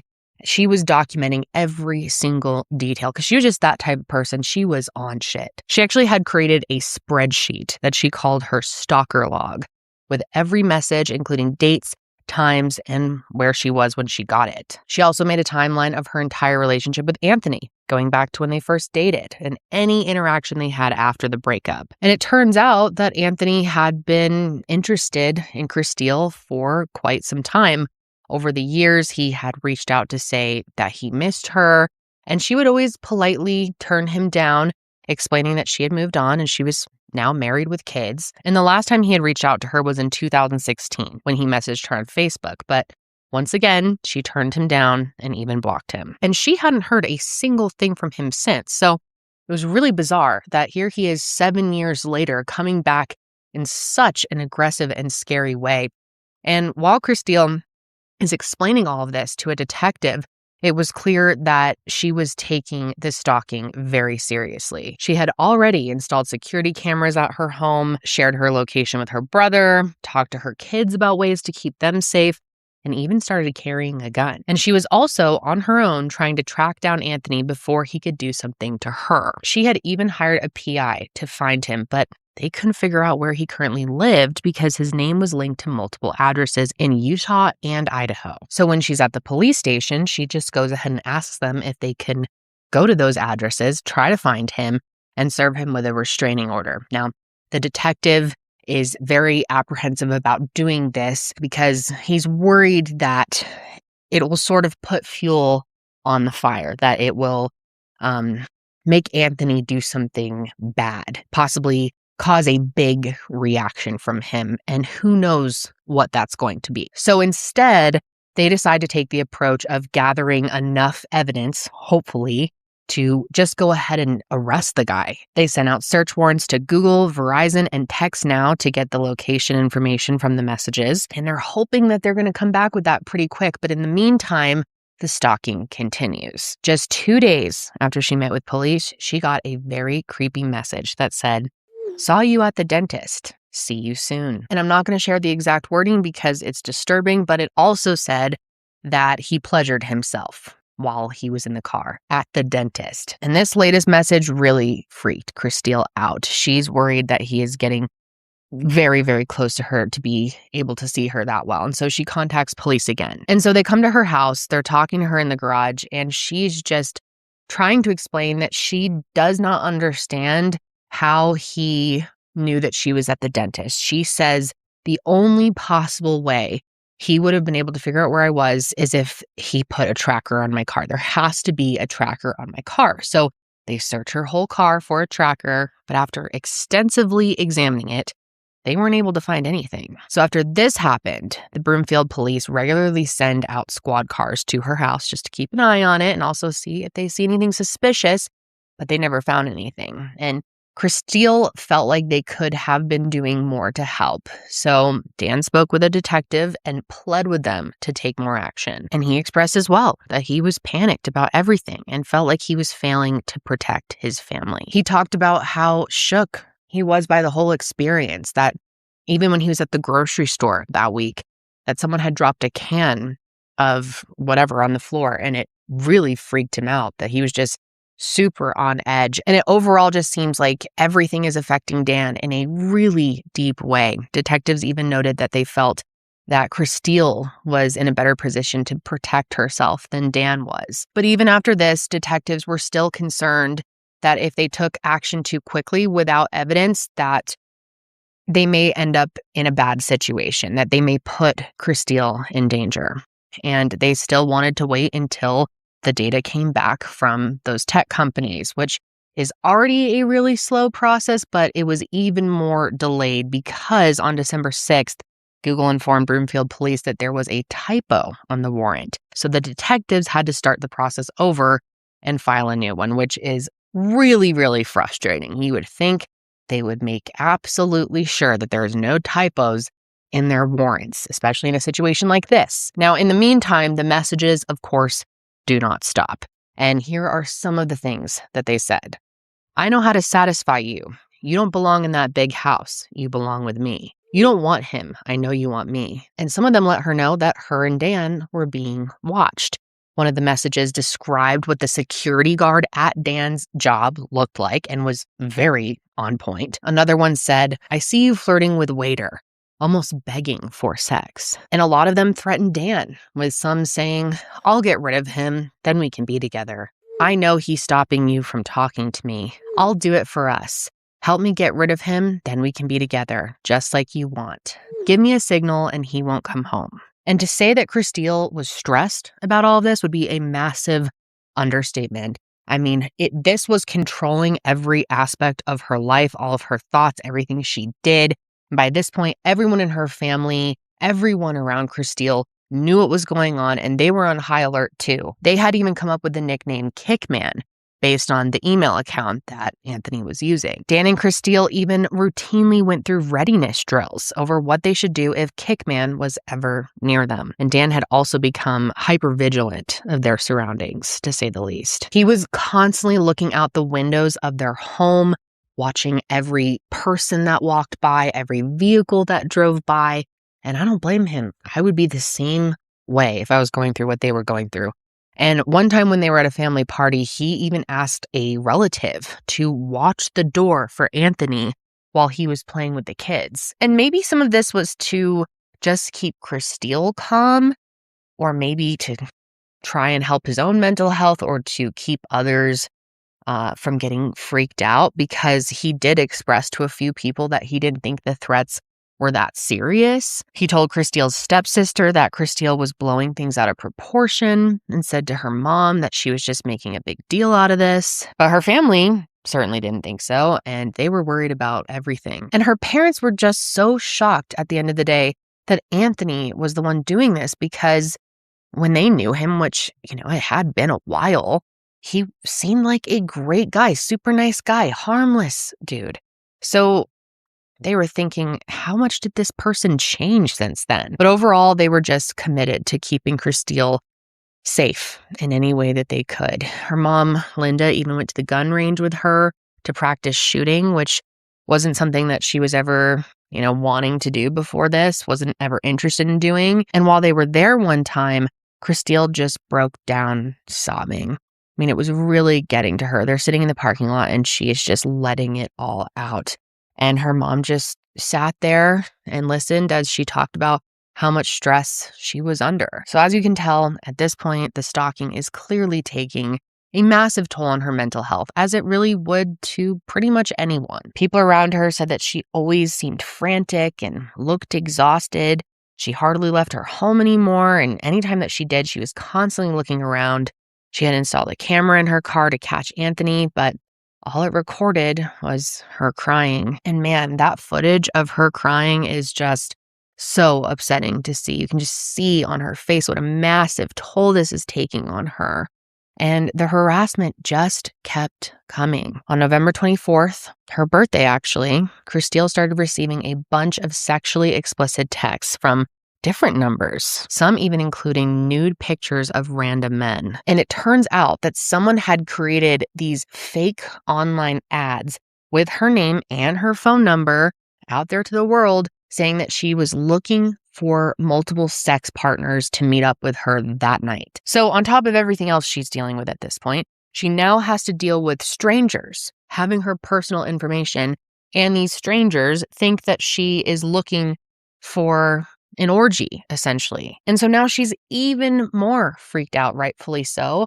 And that Thanksgiving, her family was separated into two houses so that they all wouldn't be in one place in case Anthony tried to do something. That's how serious things had gotten. There were squad cars positioned outside of the houses that day, but Christelle felt so uneasy that when she sat at the table, she had to make sure she was facing the front door so that she could be ready to spring into action if anything happened. And even with everything she was trying to do, no matter how organized she was about it all, no matter how many precautions she took, it just wasn't getting any better. And this is just so upsetting. But her daughter was in a production of The Nutcracker, and Christelle was planning on volunteering for it. I mean, she's a very active mom. And the creative director asked her not to, out of safety concerns. And they also didn't even want her to come to any of the shows, which understandably just broke Christelle's heart. She and her daughter had really bonded over their shared love of dance. I mean, as a reminder, Christelle had danced as a young person and was very, very good at it. It was a big part of her life. And this was just another huge thing that this stalker had taken from her. And by this point, Christelle was worried that he was going to take more. Much more. She told her parents that this whole thing would probably end in either Anthony or her being dead. And she was going to do everything that she could to make sure it wasn't her. But tragically, no matter how much she tried, Christelle did not survive this horrific ordeal, which unfortunately brings us to December 13th, 2023, not that long ago. While at work, Dan received a text from Christelle asking him to pick up their kids that day because she needed to meet with detectives. He responded saying that he would, and then he also told her that he had left some chicken out and he wanted her to put it away. But then she never responded to that, and quickly, of course, he starts to panic given the situation. He tries calling her and texting her, but he wasn't hearing anything back. So around noon, he asked some family and friends to go over to the house and check on her.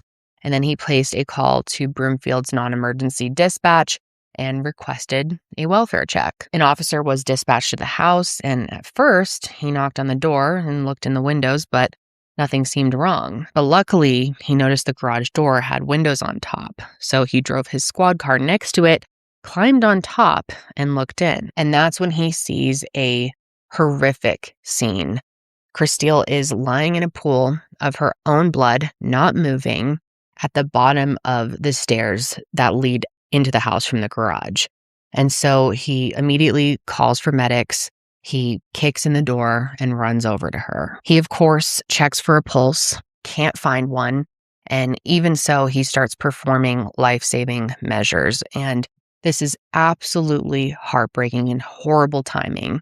But at this exact moment, Christelle's mom arrives at the house.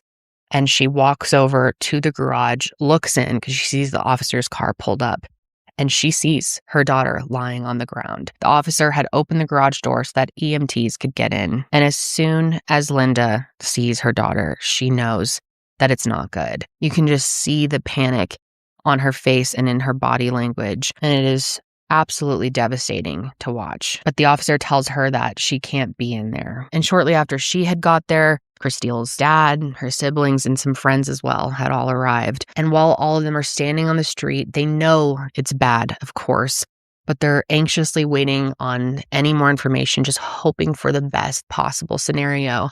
And then they hear a scream from down the street. It was coming from Dan as he ran up to the house, but police stopped him on the street. And when he was told what had happened, he staggered for a bit before he then falls to his knees and cries. And the end of Christelle's life was just absolutely brutal. She had been hit in the back of the head twice with a blunt force object. And then after she fell face down on the ground, her attacker turned her over and stabbed her directly in her heart. And she was pronounced dead at just 43 years old. And of course, right away, everyone's number one suspect was Anthony, and the police went into overdrive to find this guy. They put out a nationwide alert for his license plate number, and it was caught on readers in Eagle Mountain, Utah. So Broomfield police contact the authorities out there.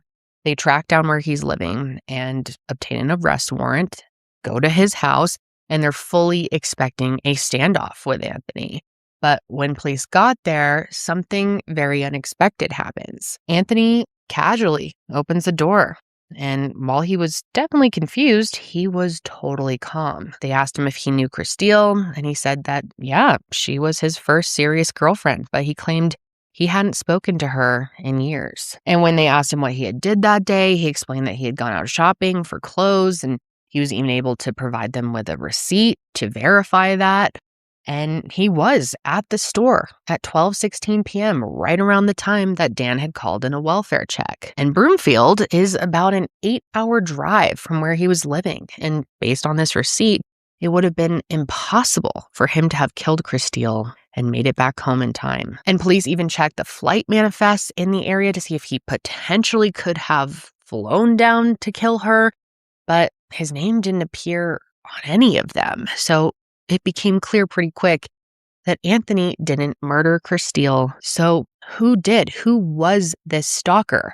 And now detectives are back at square one. They end up bringing all of her family members to the police department to question them.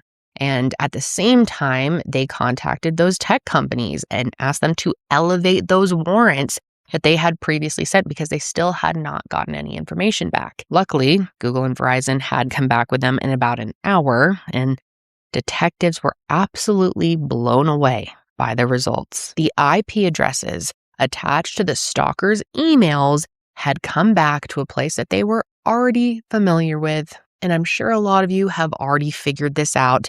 I figured it out very quickly when I first dove into this case. It brought them right back to Dan Krug's office. That's right. Anthony was never stalking Christelle. It was Dan all along. Her own husband had been terrorizing her this entire time. And at the exact same time that detectives learned this, Dan was still sitting at the station being interviewed. So they confronted him with this bombshell evidence. And he is just so slimy and gross in this interview.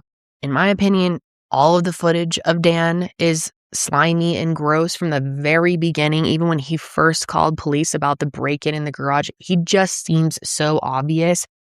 But in this particular interview, he's already acting pretty dramatically, which, given the situation, of course, makes sense if you didn't know. But in retrospect, knowing everything that we know now, he was acting like he was channeling Liam Neeson in Taken or something. He kept his voice low and said things like, I couldn't protect her, and that he wanted to find Anthony. But then police informed him that they had tracked Anthony down. And turns out there is no way he could have done this. To which Dan just said, then I have nothing, and that he was scared of who could be out there wanting to hurt him. But the police were so done with his act by this point that they told him the messages pointed at him. And his reaction was ridiculous and infuriating, but not surprising. He rolled his eyes and said, it has to be the husband.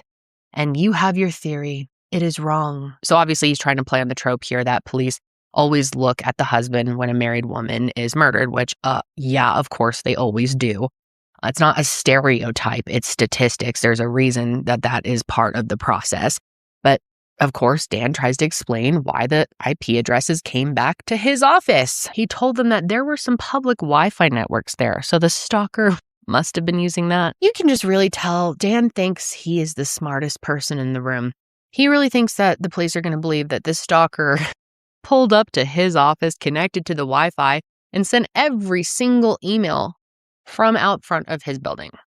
Okay, dude. But eventually Dan realizes that the walls are closing in on him, and he refuses to keep talking to them. So police took his DNA samples and collected his clothes for evidence, and they let him go. But before he left, he tried to pull one more act. One of the detectives walked him out of the building, and when they were in the lobby, Dan stopped and intensely said to him, find the fuck who did this.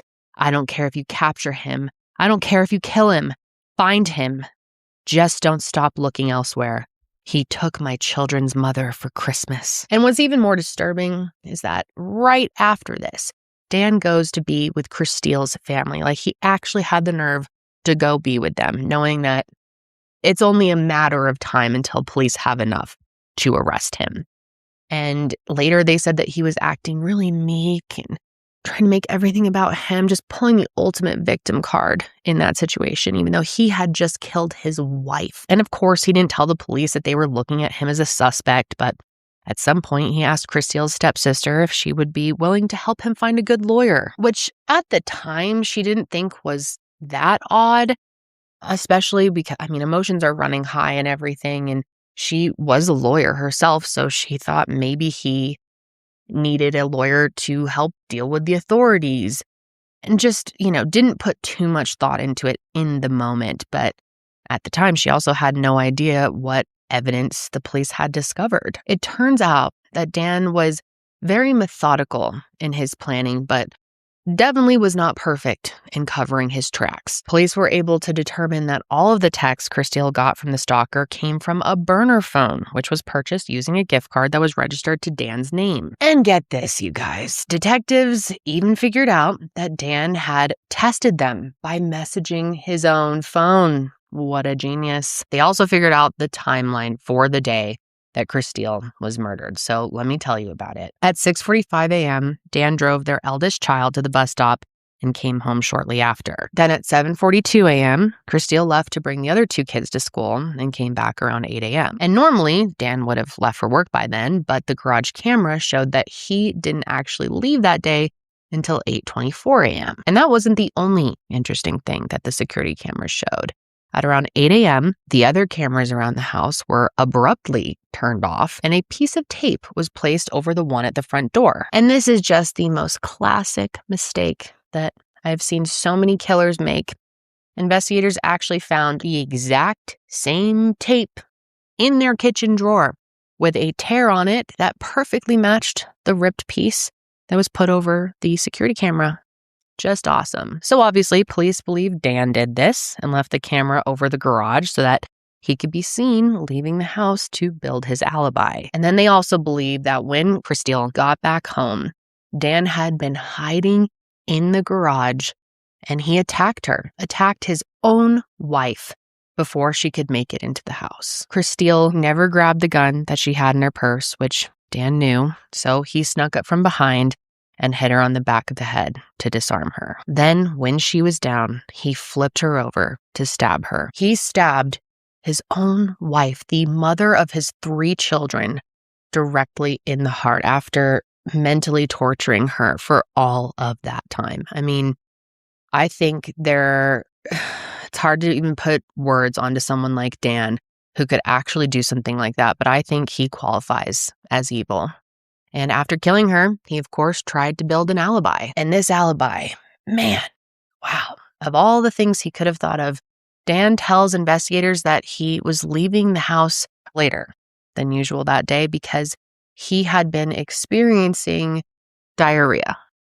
Yeah, and he said that Christelle was still alive that morning and that she was even rushing him to get out of the house that day. But what's interesting is that just a few minutes after he left, Dan was spotted on the surveillance cameras at a local coffee shop. And I don't know about you, but I feel like when any of us are having the Hershey squirts, the last thing that you want to do is go to a coffee shop, but maybe that's just me. And one thing that's interesting about this little trip to the coffee shop is he had told the barista that they made his drink cold when he wanted it hot and wanted it remade. Almost like he wanted to be remembered there. He wanted it to stick in a witness's mind that he had been at the coffee shop that morning, solidify his alibi even more. And then remember how I told you he had received a text from Christelle while on his way to work? Well, cell phone data showed that her phone wasn't active at that time. Dan had actually scheduled it to be sent at 8:56 a.m., and then he responded about 20 minutes later. And then he kept calling and texting her, knowing full well that she obviously wasn't going to answer because he had killed her already. And the reason for this was to not only establish an alibi, but to also have a reason to have other people go to the home to check on her because he's evil. That way, he wouldn't have to deal with the suspicion of being the one to find her. And he was perfectly fine with potentially her mom being the first one to find her or any of her other friends and family that he had called over there. It is Dan's fault. Not only is Dan responsible for killing her daughter, but Dan is the one who sent Christelle's mother, Linda, over to the house.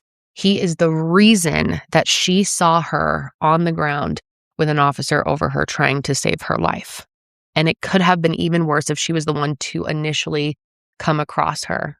But the trauma of that alone will stay with her for the rest of her life, and that is all because of Dan. And in my opinion, I think he called everyone else to the scene because he wanted them to see him act shocked and distressed and put on this whole big performance when he arrived at the scene so they wouldn't suspect him. And thinking of those moments where he comes to the house and he collapses onto the ground and he's crying and screaming, it makes you think, how much did he plan in advance? Do you think he acted that out? Do you think he practiced? Do you think he improv. It's just so sick to think about. And just when you think Dan couldn't possibly be any more evil and manipulative, it turns out that he also tried to frame Christelle for everything. He scheduled emails from her account to go out at 8:30 a.m. on the morning she was murdered. One was to her brother, and it says, "I can't keep up with the lies.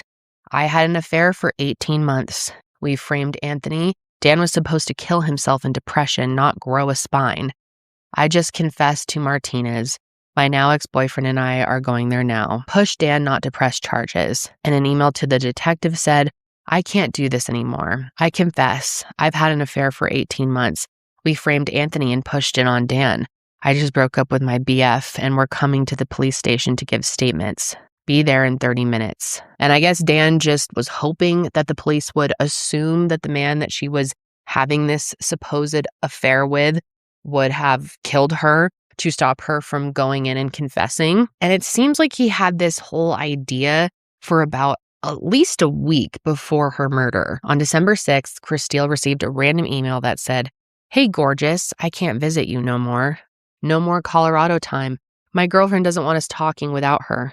She says you will let cops get me after you off him, but she don't know you like I do." But at the time, Christelle was so used to getting these strange messages that there's no way she would have figured out that it was her husband trying to frame her. And I'm sure you already guessed this, but there's absolutely no evidence of Christelle having any type of affair with anyone. Just wasn't in her nature in general, it seems like. And this is just one of Dan's many lies to try and tarnish her character, to get what he wanted, to frame her. And it was being uncovered. And get this, remember that photo of Dan getting out of the car that the stalker sent? Well, phone analysts were able to determine that it was taken in selfie mode with a timer, so he clearly staged that. Plus, just look at the quality of this photo. I mean, whoever took this is standing like right there. This wasn't taken from far away and zoomed in. So was he trying to make people believe his stalker was just standing that close to him? And so the evidence is really starting to pile up, but there's more. The night before Christelle was killed, Dan Googled, "Do people really go unconscious when hit in the head? How hard for head trauma to go unconscious? And how hard would you have to hit someone in the head to make them unconscious?" Yeah, he really Googled all of that, which, God, it will never cease to amaze me, the things that people will search either leading up to a murder they commit or after. It just blows my mind in this day and age. In 2023, he did this. Now, since Christelle had obviously suffered from head trauma, this was enough for them to obtain an arrest warrant. And this was only 2 days after the murder. So the police went out to get Dan, and they found him driving his daughter's dance performance. While they were following him, he pulled into the parking lot of King Soopers grocery store, and that's when he was surrounded. And one of the officers that was there was actually the one who was called in for the welfare check and found Christelle in that condition and tried to help her. And I imagine this was a pretty intense moment for him. Now, Dan was arrested and charged with first-degree murder, 2 counts of stalking, and 1 count of criminal impersonation. He pled not guilty, and in April of 2025, his trial began. And this is so bizarre, but on the first day of court, he walks in and he smiles at Christelle's family who is sitting there. And not in like a sinister, creepy way. In their opinion, they think he was smiling at them as if he thought they were there to support him. That's how delusional this man is. If that's really what he was doing, it shows not only just the delusion, but the arrogance of Dan. And I don't know why he would be smiling at all. Maybe he really thought he was about to go in there and get out of this somehow.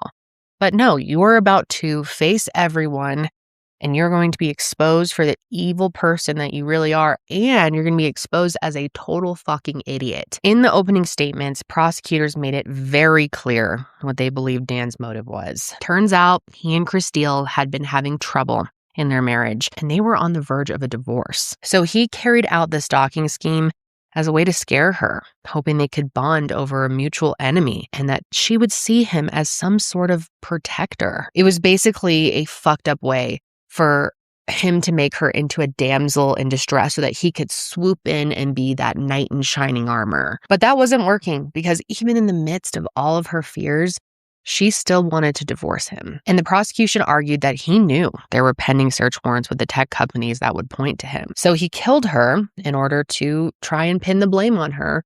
And also, of course, because if he couldn't have her, no one could. And of course, his defense attorneys tried to fight this, but their argument was pretty strange. They said that the murder investigation couldn't be trusted because the detectives were so bad at figuring out that Dan was the stalker. So they were basically trying to argue that, yeah, our client is capable of stalking his own wife, but not murder.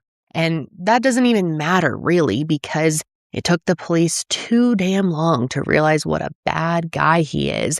And so how could you ever even trust them? Oh, and as for those Google searches about head trauma, they had an explanation for that too. Dan had gotten lunch with a coworker who had a traumatic brain injury, so he was just looking up how they could have gotten it, of course. Now, for as ridiculous as these arguments were, the defense did bring up one interesting point, and that was that there was no DNA found at the scene that connected Dan back to it. But the prosecution pointed out that his phone location showed that after he left his house, he stopped for 5 minutes near an open field that was under construction, which they argued could have been somewhere that he disposed of evidence, including the murder weapons, which seems like the likely scenario here.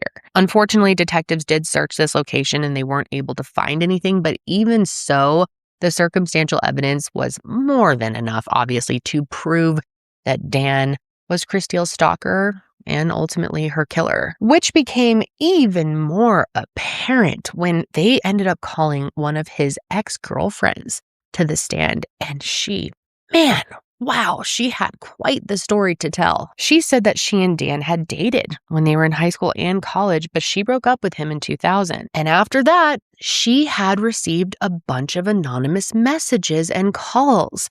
And it turns out that Dan had posed as fake people claiming to be his friends and tried to get her to take him back. And when that wasn't working, ultimately the messages turned sexually explicit and threatening. Eventually, campus police got involved and they were able to trace it all back to him. She got a temporary restraining order against him, but he never faced any charges, which is really mind-blowing to think he had done this before. And this is, I think, as far as I know, this is not something that Christiel knew, because I think if she did, I'm very confident that if Christiel knew about this, she would have put the pieces together very quick. And it's scary to think that she didn't know this about her husband. And his ex-girlfriend wasn't the only one to give shocking testimony at the trial. Christiel's stepmother's sister testified that Christiel had grown suspicious of Dan being her stalker and even once said to her, "I can't rule out anyone, even my husband," which doesn't shock me that she was even catching on to him a little bit because she was so smart and seemed to be very intuitive. But it really makes me sad to think that she knew deep down that she couldn't even trust him. And after hearing all of this, the jury deliberated for just a day before finding Dan guilty on all counts. And the following day, he was given the mandatory sentence of life in prison. And when the judge asked if he wanted to speak at all, Dan refused. The man had nothing to say. Even after everything that happened, everything he did, he could not admit to it or face anyone or say sorry. Nothing from this loser. In fact, to this day, Dan has not admitted to what he did. Police later uncovered his prison phone calls in which he complained to his parents that he was falsely accused and deeply depressed in prison. And man, I'm happy to hear that. Not that he's still in denial. That's not shocking me, but I am so glad to hear he is fucking miserable and depressed in there. That's exactly what Dan deserves. Just what a sicko to do this to the mother of his children, to kill her in such a brutal, personal way. I mean, stabbing is very, very personal. And to do that after months of just mental anguish and torture that he inflicted on her, knowing all well he could put an end to it at any time. It's truly sick. And for what? Because she bruised his ego by not wanting to be with his bitch ass anymore? This man is just such a monster. I'm so glad he is locked up. I mean, he is exactly where he belongs. And I'm just heartbroken thinking of her children and what they're going to, I don't know how much they know at this point. I don't even know how old they are, but what they have to process with all of this, or what they have already had to process, is just horrific to think about the magnitude of their loss. My heart is just so broken for Christelle, thinking about just what distress she was under in her last months of life, having no idea how this was going to end. I mean, I guess in a way she did know it was going to be her or Anthony, and just the fear that she was living with. It's so horrific. And thinking of her loved ones and everything they've had to process, and the shock of finding out that it was Dan all along, someone that they had spent so much time with, is just, it's so, so horrific. For them to have been there and seen firsthand what she was going through, suffering through all of the stalking, only to be murdered by the one person who vowed to protect her. There's just no words. A GoFundMe has been set up for her children, so I'll be sure to link that in the show notes if you're interested in donating. And Christelle's family is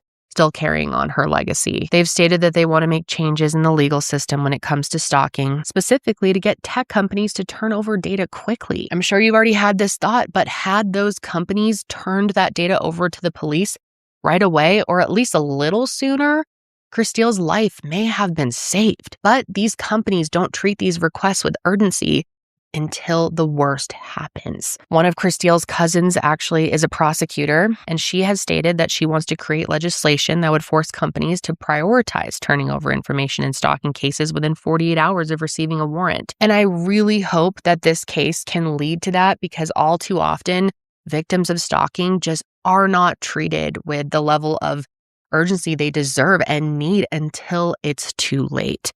And I just wanted to put this out there to her family, that if you guys have any type of plan that you want to pursue, anything that we can do to help you make this possible, I would love to be involved in it. My foundation, Higher Hope, would be happy to give you guys a grant. We would love to speak more about it. So please reach out. If you are interested in a grant and there's some way that we can work together, please go to higherhope.org. Let's get in touch and talk more about that. But that's going to be it for me today, you guys. I am still on maternity leave.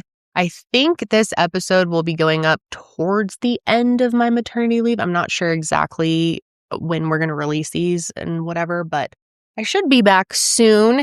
If you want to stay in touch with me or check in on me and baby boy, you can go to my Instagram, which is Kendall Ray on YT, as in on YouTube. I made that a while ago.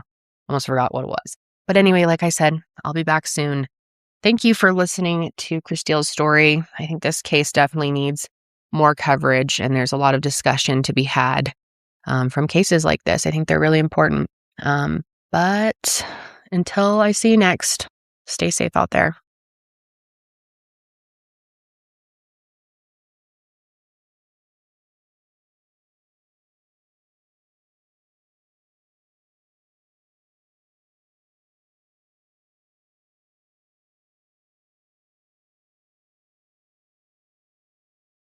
Hi, everyone. I just wanted to let you all know that we have dropped several new merch items to our spring collection. We have multiple new designs in t-shirts, baby tees, hats, and totes. And as a reminder, 100% of the profit from any merch from any of the Mile Higher Media shows goes directly to the Higher Hope Foundation to support victims of violent crime, as well as other like-minded nonprofits. We really appreciate your support.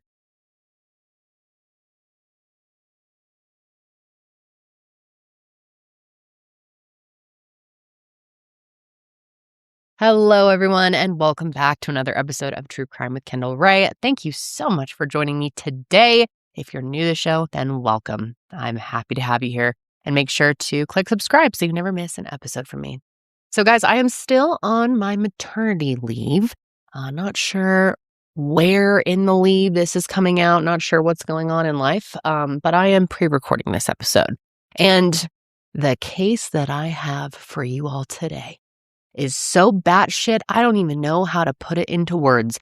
It is the most ridiculous story I may have ever heard. It is so insane. And some of the people involved in this are truly some of the stupidest yet highly educated people I think I have ever heard of. This is truly a Desperate Housewives, or more like Real Housewives situation.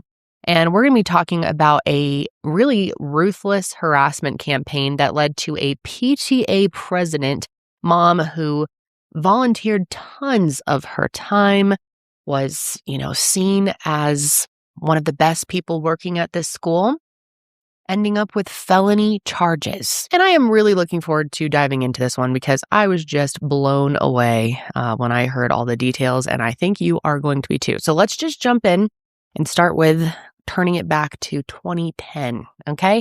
Kelly Peters, she was in her 40s, living with her husband and her 10-year-old daughter in Irvine, California. Now, Irvine, California seems to be a very idyllic kind of place. Not much going on, very, very safe, very cookie cutter neighborhoods, sort of, the life that you see in the movies when it comes to the California suburbs. The two of them had moved there just before their daughter was born because they liked that it was a safe community and because it had a very highly rated school system. And then Kelly decided to make another change when her daughter was just a couple years old. She decided to become a full-time mom and leave her very high-pressure job as a mortgage loan officer behind. And she was very excited. And when her daughter started attending school at Plaza Vista Elementary, she had time to volunteer there nearly every day. And soon she really became a permanent fixture of the school. I mean, people loved her there. And over the years, she served as the PTA president and then also ran the after-school program. And she enjoyed it so much, and people really enjoyed having her there as well. So she decided to go ahead and eventually get her teaching accreditation so that she could eventually just work there as a substitute teacher. And other teachers and people that worked at the school told her, like, yeah, if you do that, we'll definitely hire you as a teacher. It's going to be great. And she was so excited to start working into that next phase of life. But everything about her life and her, idyllic reality of living in Irvine in this perfect school system and being so involved with her child drastically changed on February 17th, 2010. On that day, like most afternoons, Kelly was overseeing the after-school program as it wrapped up for the day. And as always, Kelly had all the kids line up and walked them out to the front of the school so that she could make sure each kid was picked up by their parent and was, headed into the right place at the end of the school day. And around the same time, a woman named Jill Peters showed up at the front of the school to pick up her 6-year-old son. But he wasn't there. So understandably, she starts freaking out, which I totally get. I would be the same way, right? I think any parent would if you showed up to pick your kid up from school and they weren't there.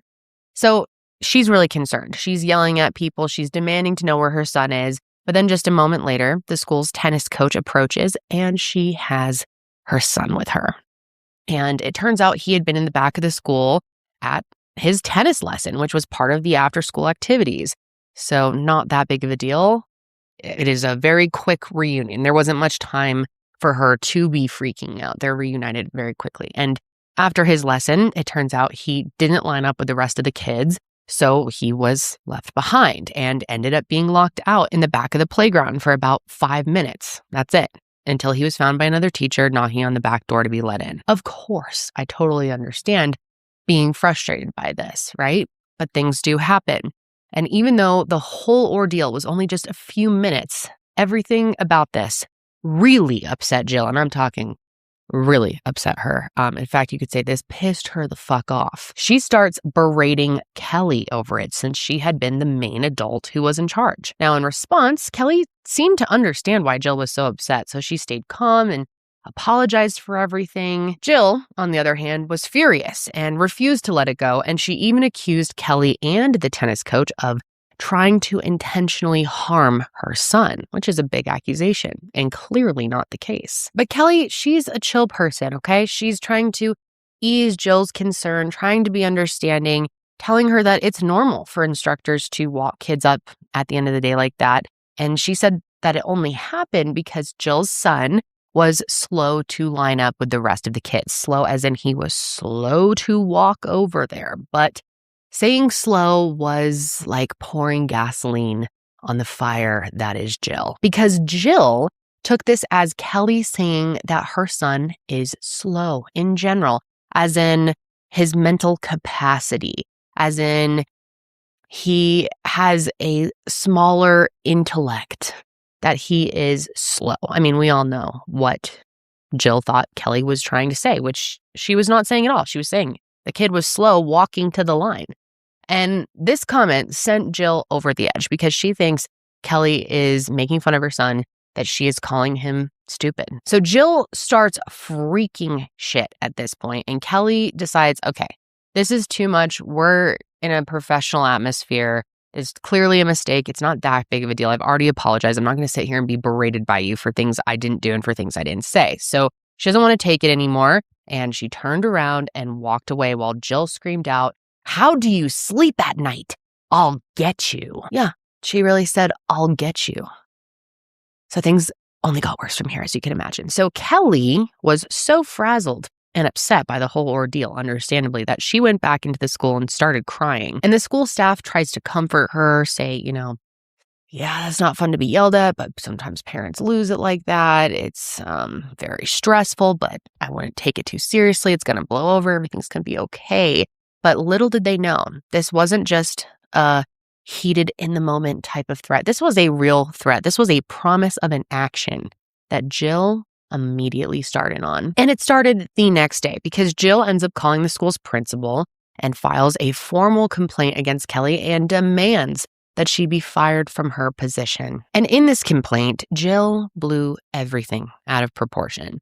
Remember how I said they were reunited after 5 minutes?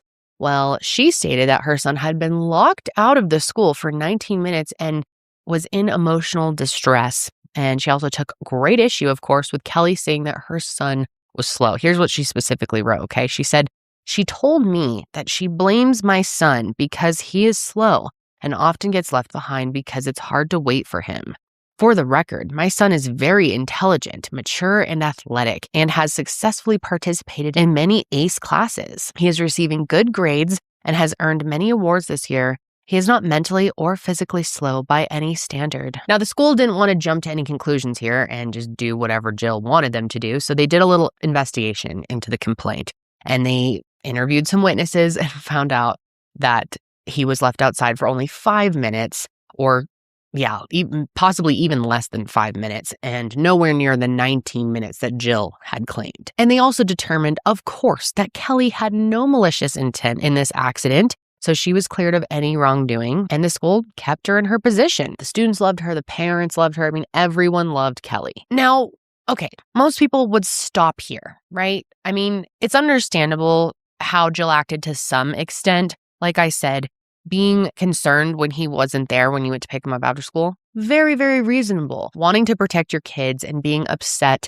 when it seems like adults weren't watching him the way that they should, which it kind of seems like they didn't, is not out of the norm. I'd say that is very normal. In fact, it's definitely not too crazy to have this type of reaction. But I think after a formal investigation took place, it's time to let things go and move on. Accidents happen. Kelly clearly didn't mean to leave her son behind. She apologized, and she never called him intellectually slow. And that's it. Jill just decided to get over it, and they all moved on happily ever after. And that is the end of today's episode.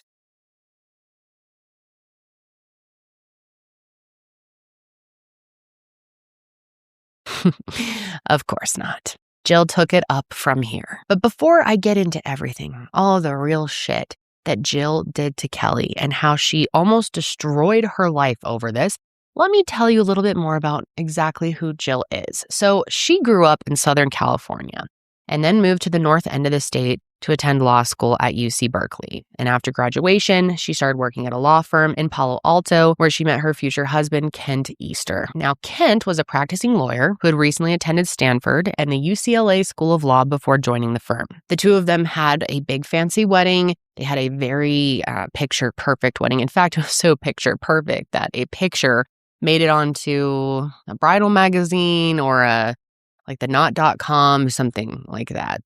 Was featured somewhere, and they were very proud of that. And after they got married, the two of them decided to move down to Irvine. And they moved there for the same reason that Kelly and her husband did, and why so many people moved to Irving, because it's this idyllic perfect, great place to start a family. So Ken ends up getting a job at a very prestigious law firm. He's doing very, very well. And Jill decides that she wanted to stop practicing when she became pregnant and become a mother full time. And over time, the two of them grew their family. They had 3 kids, and Jill really settled in nicely into being a stay-at-home mom. And everyone that came across her said that she seemed like someone who really always had it together, seemed very perfect. And between social engagements and being very involved in all of her kids' activities, Jill became a very prominent figure in the community. So by 2010, it appeared to the people of Irvine that Jill and Kent were living a very wonderful and very glamorous life. But something about that incident with Kelly Peters really made the cracks start to show. And soon everyone would know just how messy, angry, petty, and vengeful the two of them really were. Now, this is important to note. Kelly never had direct contact with the Easters again after that day, but she clearly stayed on their minds. So much so that Jill started approaching other parents at the school and telling them that Kelly was a danger to their children and urged them to help her try and get her removed. And people were kind of like, it's awkward when someone's telling you something like that and you want to be supportive and listen, but at the same time, you're like, okay, wacko. We all really like Kelly a lot. So when that didn't work, she takes things a step further and she creates flyers about Kelly and starts passing them out in the school parking lot. Awesome. And some of these flyers even apparently stated that Kelly had intentionally locked Jill's son out of the school and warned parents that she's a danger to all the children. Look at this woman. Okay, look at Kelly. Does she look like a danger to all children to you? Now, the school's principal catches wind of this shit, and she's like, okay, Jill, you need to stop because our campus has rules of civility. You can't harass other parents like this. Obviously she works at the school, but her son also attends the school, and she's a staff member here who we value. You cannot treat her like this. But Jill told her that she was protected under the First Amendment, which she, of course, knew about because she and her husband were both attorneys. And then she bluntly said that she wasn't planning to stop until Kelly Peters was gone. And this wasn't her only method of trying to attack Kelly. I'm sure you could guess the next step in her plan, right? She files a police report, of course. How Karen of her. But when officers investigated the situation, of course, they came to the conclusion pretty quickly that no crime had been committed at all, so they weren't going to take any action. But of course, that's not going to stop Jill. So Jill ends up emailing her husband, Kent, which is strange. You'd think you would just talk to him about it at home, a little pillow talk or something. I don't know. But she sends him a list of things that she wants to do to Kelly. And the subject line read, "Need to get serious." And on her list of demands was a background check on Kelly, filing a restraining order, arresting her, and suing her, along with the school, the district, and the entire school board. And the email ended with, "Why are we letting this no one abuse our son and then trash our family? Why?" Obviously, this email is absolutely batshit, and so is Jill. I mean, also, she is clearly very, very bored. And you can tell by this email, too, that this whole situation is making Jill unravel. Like, she is fully crashing out at this point. But instead of trying to calm his wife down and encourage her to be rational, Kent just goes along with the demands. So, just a few days after Jill emails her husband about this, they file a restraining order against Kelly and the claims, you guys. Oh my God. They claimed that she was trying to kill her and also stalking their son. Yep. Trying to kill Jill and stalking their son. And as a reminder, Kelly still has not talked to them ever since this day, ever since the 5 minutes of her son waiting outside. So of course this comes into the court system and they're like, what the hell is this shit? We don't have time for this. There is no evidence for any of this. So they dismiss it. But then Kent goes ahead and files a lawsuit against Kelly, claiming that their son was a victim of false imprisonment and intentional infliction of emotional distress. And the suit also claims that he was suffering from extreme and severe mental anguish. I really like that. Extreme and severe. I'm sure this kid is still that upset about his 5 minutes outside from a long time ago at this point. And I don't know, maybe this kid was dealing with some mental anguish, but that's probably now because of how his parents were acting. Now, the Easters end up, of course, dropping the suit because it's not going to go anywhere, but it was still terrifying for Kelly. I mean, she does not have the money or the resources that Jill and Ken Easter have. Plus, the fact that they were attorneys was really freaky for her because they know how to work the system in a way that she simply just didn't. So it's a very unbalanced fight. And Kelly the whole time is like, why is this happening? Oh my God, this is the most ridiculous situation I've ever been in my life. Thankfully, though, none of their efforts up until this point to ruin Kelly ever actually worked. And through all of it, the school was sticking by Kelly's side. Like I said, they just adored her. And they did take some action, though, to put the Easters at ease a little bit. They ended up refunding their after-school program tuition and implemented a more diligent headcount system during pickups. And after that, it appeared that all of this nonsense might actually be over because after 6 months of this constant harassment and back and forth, Jill, well, I guess it's not really back and forth. It's really like just back or just forth. I don't know. But anyway, Jill and Kent suddenly went quiet after 6 months. So on the outside, it kind of seemed like maybe they were done. Maybe they were throwing in the towel after taking things too far this whole time and it never panning out to anything. But in actuality, they were just ramping up for their most vicious attack against Kelly yet. Which brings us to February 16th, 2011. And at first, it was a pretty normal day at Plaza Vista Elementary School. Kelly was at the school when she got a text from the school's karate teacher saying that he was running late and asking if she could watch over his students. Of course, Kelly, being the helpful person that she is, always willing to jump in, agrees. And while leading the kids through some warm-up stretches, the school administrator came into the room to say that a police officer had just shown up at the school and was demanding to speak with Kelly. So she runs to the front of the school, freaking out because she's thinking maybe something happened to her husband. And when she gets there, they calm her down. She actually was tearing up and really getting upset, thinking the worst.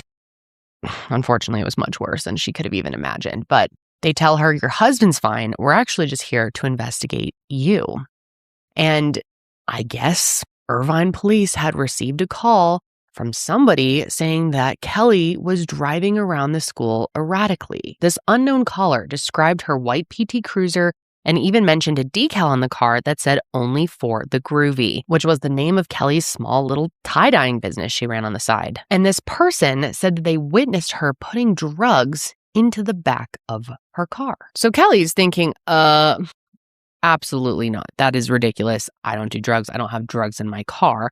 But because of this caller, the officer asked to search her car, and Kelly has nothing to hide, so she agrees. And so Kelly walks out to the parking lot with this officer, and she sees that her car is already surrounded by officers, and then she notices that a helicopter was flying over the school. So of course, she's thinking, what the hell is going on? And she's getting really freaked out and nervous. And while she was unlocking her car, she jokingly asked the officer if there was a dead body in her car, which was her way of kind of trying to diffuse the situation and make a joke. But this officer did not find that joke funny, and he told her it would be best for her not to speak anymore. So Kelly takes the hint and she listens. She silently watches as this officer opens her car and starts searching, and before long, he pulls out a massive bag of weed. And Kelly is astounded. This isn't hers. She's totally confused, and she tries to tell them, okay, that is not mine. You know, oftentimes people do say that when it is, in fact, theirs. So officers ignore her and keep digging. And they found a pipe, a bag of 30 Vicodin, and then another bag with 10 Percocet pills inside. And one by one, they dramatically put each item on top of the police car. And as you can imagine, by this point, Kelly is absolutely beside herself, freaking out. She's so confused. She's begging them to believe that these drugs were not hers. She's never seen any of this in her life. And when I first heard about this moment and heard her describe it in an interview, I just felt so bad for her, so much anxiety for her, how shocking this would be, how humiliating and confusing. I mean, God, I would just start, I think, having a panic attack in a situation like this. And to make matters worse, The school day was just ending and kids were starting to come out of the building. So she is begging these officers to please put the drugs away, put them into the squad car, get them out of sight because this looks really bad. And she's very worried about other kids, all the kids at the school, all the parents, and not to mention her own child seeing all these drugs and her standing next to the squad cars, her car's being searched. They eventually did listen and they put the drugs away, but a lot of children and their parents had already seen them and saw what happened, made a judgment about Kelly in that moment, and she was absolutely humiliated. And to add to the stress, her own daughter could come out of the school looking for her at any minute. So her anxiety just went through the roof, and before long, her knees buckled. She falls to the ground, she's sobbing, she's begging them, pleading that she's innocent. And surprisingly, the responding officers seemed to believe her and just kind of picked up that something seemed off here. And it wasn't just her reaction in the scene and the tone of it all that felt weird to them, but it was also the drugs themselves. Okay, so first of all, the massive bag of weed was seen just sticking out of the pocket of the driver's seat, like the back of the seat. It's not exactly a good way to stash drugs, especially if you're out of school. So then officers noticed that the pipe is actually just floating in all the weed, just tossed into the bag, which is not normally how you do it, right? And not something that they normally see in drug busts. But of course, they couldn't just rule her out based on that or her word or just a hunch that things were off. So they still had to investigate Kelly. So they started giving her a field sobriety test, which of course she passes. Then she just gives them permission to search her apartment, and no evidence connected to the drugs was found there. Nothing at all. Completely clean. And then she went even further with her cooperation, and she agreed to allow authorities to take DNA samples from her and her daughter to test what was found on the drugs. However, even though they at this point really believed her, they still had to question her to get to the bottom of who did this. So they kept questioning her at the school, and they first asked if maybe her husband could have planted the drugs. Maybe he had been cheating and did this as a way to get rid of her.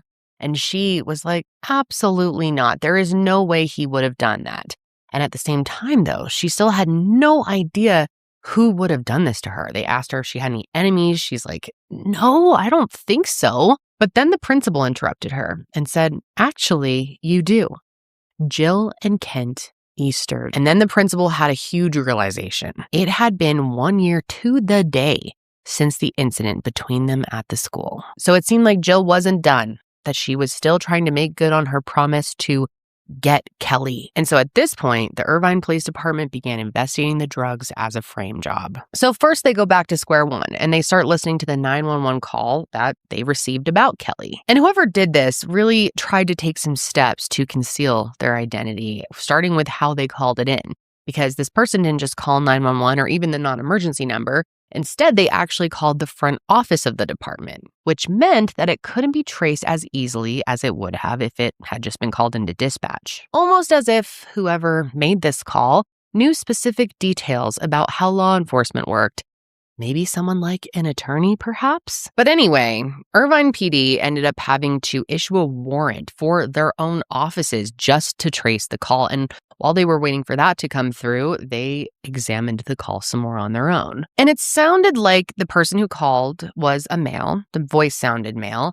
But something about it really stood out. Because halfway through their call, and this is so awesome, the accent completely changed. At first, it was an American accent, but halfway through, it's becoming an Indian accent. Almost as if the person calling had realized that their voice could be recognized and made a last-ditch effort to hide it. But that wasn't the only part that was complete bullshit, okay? So the dispatch worker asked what their name was, and they stated Vijay Chandrasekhar. And detectives couldn't find anyone associated with the school under that name. And when they did a search of the name, they found something interesting and pretty stupid. Because whoever made this call must have been a fan of stoner comedy, you could say. Because Jay Chandrasekhar is actually the director and star of movies like Super Troopers and Beer Fest. And why this person even gave a name, let alone something so close to a famous person's name, instead of just saying they wanted to remain anonymous, I don't know. But so many more ridiculously stupid things are going to be coming out here soon, guys. We're really just scratching the surface because After a warrant was processed, police were able to trace the call, and they learned that it came from the business center of the Island Hotel, which was located 11 miles away from the school in the neighboring town of Newport Beach. So detectives went to the hotel to obtain footage from the surveillance cameras, and while they were reviewing it, they noticed a man walking to the business center with what looked like written notes in their hand. And that man was none other than Kent Easter. And imagine this. Detectives also learned that the law firm he worked at was just right across the street from the hotel. So it seemed pretty convenient for him to just pop on over to the hotel during his lunch break to frame someone for felony charges. And with all of this, it's pretty clear to see what was going on here, right? Like they already knew, but when the DNA test came back on the drugs, it was undeniable that Jill and Kent were the true ones behind all of this. Because Kelly's DNA wasn't on anything, but Jill's DNA was on the pipe and the Vicodin pills, and Kent's was on every single item. Just brilliant that these two attorneys don't understand how DNA works. Didn't really think any of this through, even though it seems like they were planning this for at least 6 months. Interesting. Very interesting. So now detectives are able to secure a search warrant for the Easters' home. And when they went to serve it, man, it is awesome. It is like something out of a movie or Desperate Housewives, because the police, they're sitting in their car waiting to go serve this warrant, and they notice this random man walking up to the Easters' home. And then the man notices them too and has this oh shit moment and quickly hightails it out of there. And as he's quickly walking away, they notice that Jill comes out of the house looking for this man, and she's wearing red lingerie at 11 a.m. on a weekday. So pretty clear what's happening here, right? But then she notices the officers watching and quickly scurried back into her house. But it was too late. Jill Easter had just been caught having an affair. So the officers go after this guy and they start to talk to him. And when they did, they learned some truly fascinating information. He revealed to them that he was a firefighter who was married from a few towns over. And he and Jill had been carrying out this affair for the last 2 years. He would regularly come to the Easters' house. The two of them would meet up while Kent was at the office. And I don't think I have to explain what they did. But that's not all. Apparently, he and Jill would also participate in swinging with a group of friends, which is fine when you're not married and have children. So it seems like while Kent was busting his ass at work and spending whatever other time he had filing paperwork against Kelly, trying to take her down and taking his lunch break to make these fraudulent calls to the police, Jill was busy having her own fun the entire time. So while they're learning about all of this and they're realizing what a real piece of shit Jill is, Kent is getting a surprise of his own at work because officers confronted him in the parking lot and they started asking him questions about Kelly. And he, of course, just played dumb, acted like he didn't know what they were talking about. But then they searched his car, and it became clear that he definitely did. Because officers found diet pills that were contained in small drug bags that just so happened to exactly match the ones found in Kelly's car. And at the same time, this whole thing just becomes more and more ridiculous by the minute because they're searching the home. They find something that is so fucking fantastic.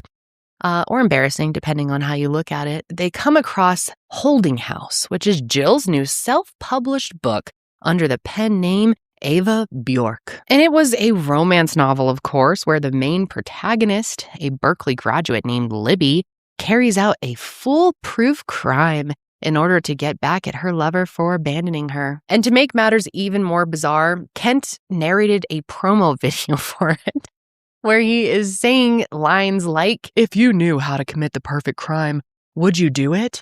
The crime is shockingly simple and 100% possible. No one will get hurt, and there's no way to get caught." But the wackest part of all of that is they posted that promo video on YouTube the day after they planted the drugs in Kelly's car. I mean, you could not make this shit up. Now, while the search warrants definitely did end up uncovering some salacious stuff, certainly there were no traces of drugs at all. And the only other evidence that they ended up taking was their phones and devices, which did end up containing some information that pointed to the Easters conspiring together. Big shocker. And you would really, really think that two lawyers would consider using burner phones to communicate about their crimes, but not these two dummies. Absolutely not. Between 2:37 and 4:21 a.m. on the same day that the drugs were seized from Kelly's car, Jill and Kent exchanged 15 texts. During that time, Jill's phone pinged off of a tower near their home, while Kent's pinged near Kelly's place. And also, I should mention that Kelly lived in a gated community, and it's still unclear how they got around that. I'm sure there's plenty of ways they could weasel their way in.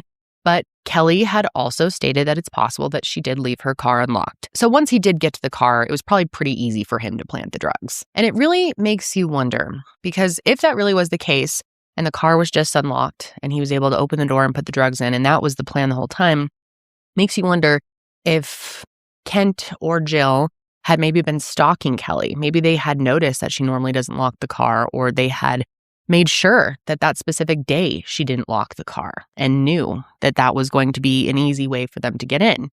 It's possible they also could have had a backup plan if it wasn't unlocked, but I don't know, just something to think about. But anyway, even though there was a lot, and I mean a lot of evidence that pointed to Jill and Kent at this point, they still were not arrested right away. And while waiting to see what would happen, Kelly was incredibly stressed and very fearful. Honestly, she was just flat out terrified about what the Easters could do to her to continue to ruin her life. And she was constantly concerned that they might try to frame her for something else.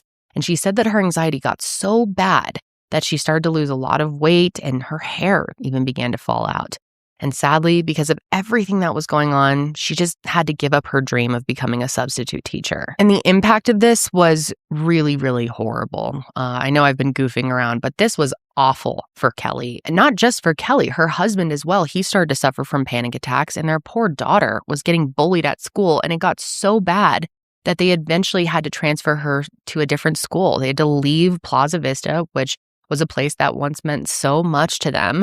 But her mind was put at ease a little bit in June of 2012, over a year after she was framed, when Jill and Kent were finally arrested and charged with conspiracy to procure false arrest, false imprisonment, and conspiracy to report a false crime. And I just have to say, Jill's mugshot, that is excellent. Now, of course, almost immediately, these two boneheads try to pull off some shit in court. First, they requested separate trials, but a judge denied that, so they came up with a new plan. Jill would plead guilty to the charges, but Kent would still go to trial. And it's been speculated a lot about the reason they did this, and I have to say, I agree with this following speculation. A lot of people think that they did this so that Kent would still have a chance of being found not guilty, because if that happened, he wouldn't have been stripped of his law license and could keep practicing.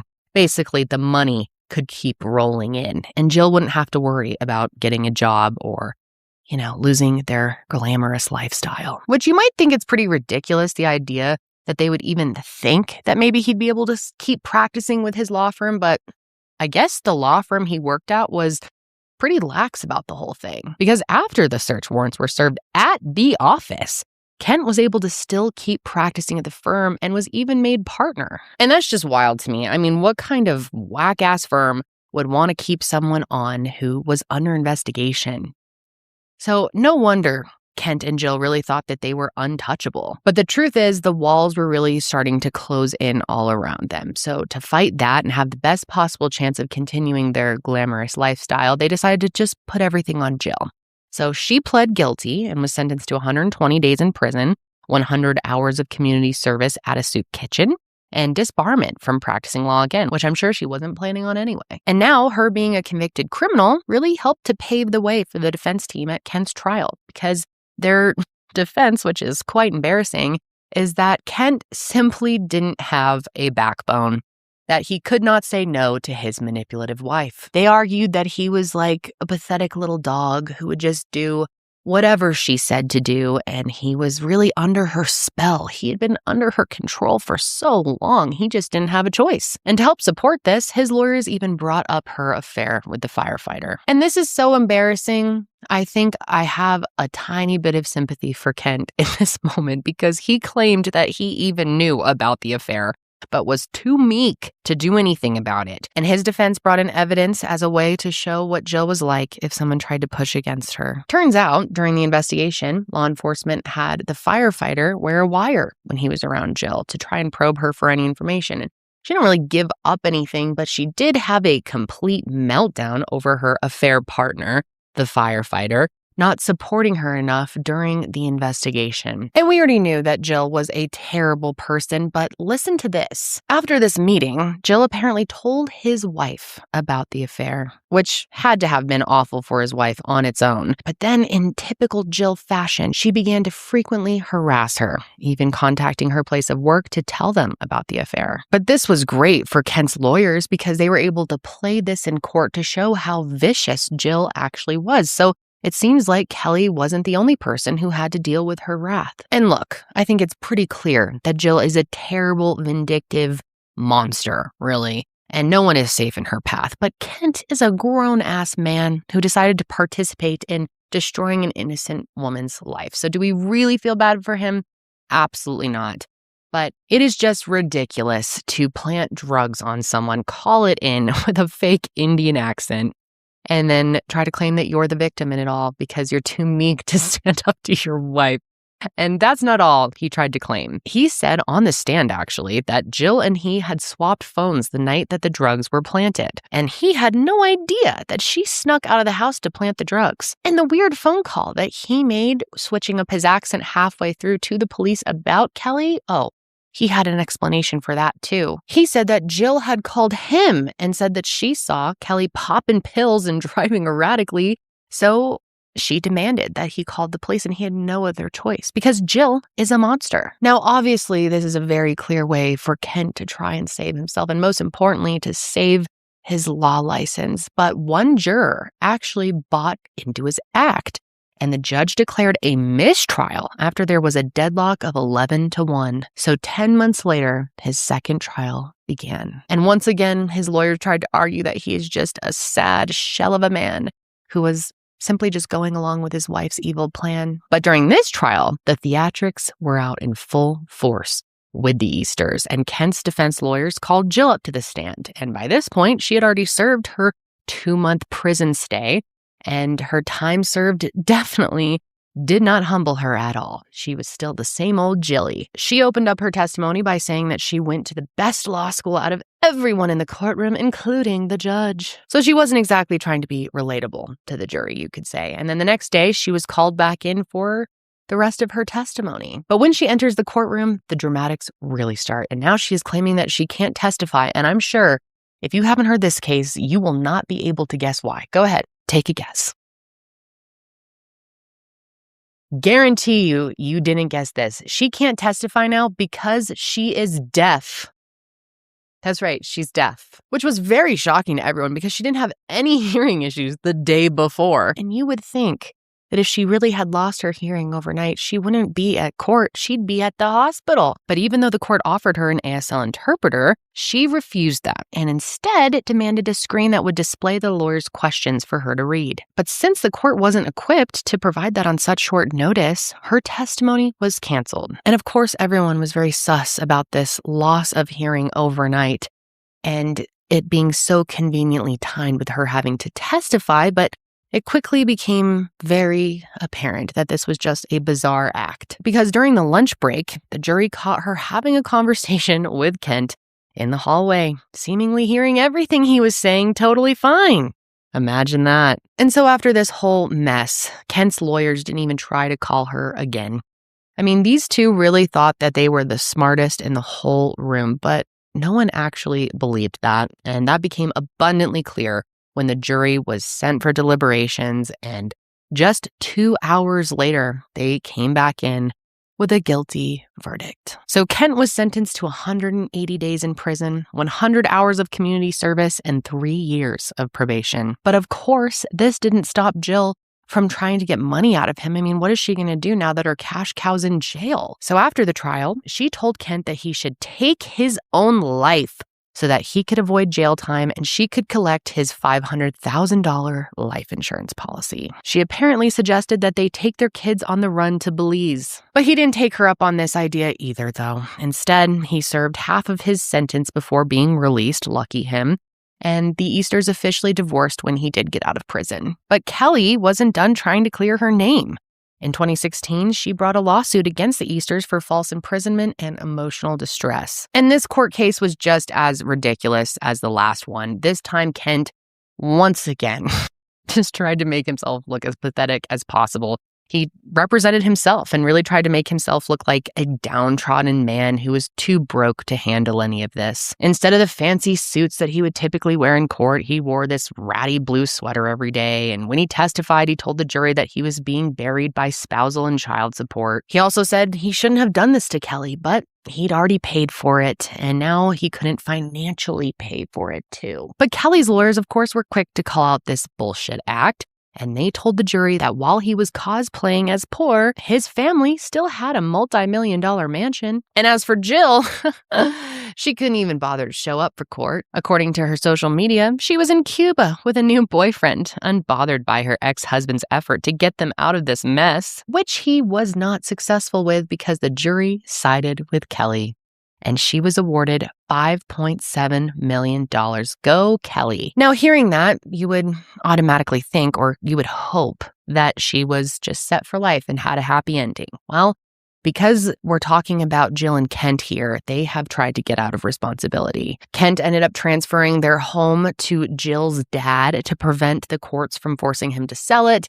And then he filed for bankruptcy. But filing doesn't stop payments for a civil case, so he was still on the hook for all of it. Eventually, Kelly did get some money, but she had to pay her attorneys, which didn't leave much left for her. And after that, she claims that she hasn't seen a dime from them, which is so disappointing. But Kelly really seems to be a very down-to-earth person, and the lawsuit was never really about money for her. It was about standing up for herself after being bullied by two grown, pathetic adults. And she actually has had a happy ending. She is doing just fine. And I think it just shows all the strength that Kelly has had through all of this. She is super inspiring. After everything she's been through, she's been able to pick up the pieces and move on with her life. She and her family did end up staying in Irvine after everything, and when she was later asked why, she said she likes it there. She's not going to be bullied out of there. And in 2016, Kelly actually released a book detailing her entire ordeal called I'll Get You: Drugs, Lies, and the Terrorizing of a PTA Mom. And it would be nice if we could support Kelly, so I will have that book linked below if you want to check it out. And that same year, Kelly actually went on Dr. Phil to share her story, and she wasn't the only guest on that episode. Jill also took an opportunity for some attention and sat down for an interview with Dr. Phil McGraw, and let me just say it was extremely annoying. I would love to play some clips of it, but Dr. Phil's real strict on the copyright here. But she did exactly what you would think. She denied everything and implied that there was evidence that Kelly was abusive towards her son, but the police just covered it up. So even after everything, she was still trying to come after Kelly with these crazy lies. I mean, some people can never learn. And she did change her name. That's fun. She now goes by Sarah Everhart. But it's not like she did so to be more anonymous, because she openly talks about her new identity. I think she just did it for the fun of it, for the plot. Now, as for Kent, he is still out on a mission trying to prove that he is the smartest in the room. In 2021, he appeared on an episode of Jeopardy and was introduced as a business consultant from Orange County. But he did end up losing that episode. And honestly, I think the Easters got everything they deserve. I honestly wish they got way more of a punishment. I feel like Jill really got off the hook the most. The vindictiveness in which they came after Kelly is just unbelievable. I cannot wrap my mind around why these two established, successful people would go after her like this and ruin their lives in the process over something that's just such a non-issue. I mean, their son was unattended for 5 minutes at school as an accident, and then all Kelly said was he was slow getting in line, and that made you want to ruin your entire life and try to ruin hers? It's like hard to believe. It's unfathomable that someone would do this, that two people together would team up and think this was a good idea. I think at the end of the day, this is a great reminder for us all We may not be in as extreme situations as Jill and Kent were here with Kelly, but we've all probably had times in our life where someone wrongs us. We feel angry, they aren't held responsible, and you feel a little petty about it. And even if you don't take an action, you're still holding on to that shit in your heart. It's still eating at you. And there's just no reason for it. Life is too short. And if things go too far, it could really destroy everything around you. If anything, it could just destroy your mood of the day. And we don't want that. So it's a reminder to be more like Kelly and less like Jill and Kent. But that is going to be it for me today, you guys. I hope you're having a great day. I will hopefully be back next week with another case. I don't know when this is going up. I don't know what's going to happen. But you can check in with me on Instagram at Kendall Ray on YT. It's kind of an old, outdated username, but I'll put any updates about my plans for the show there, like what's going on with me.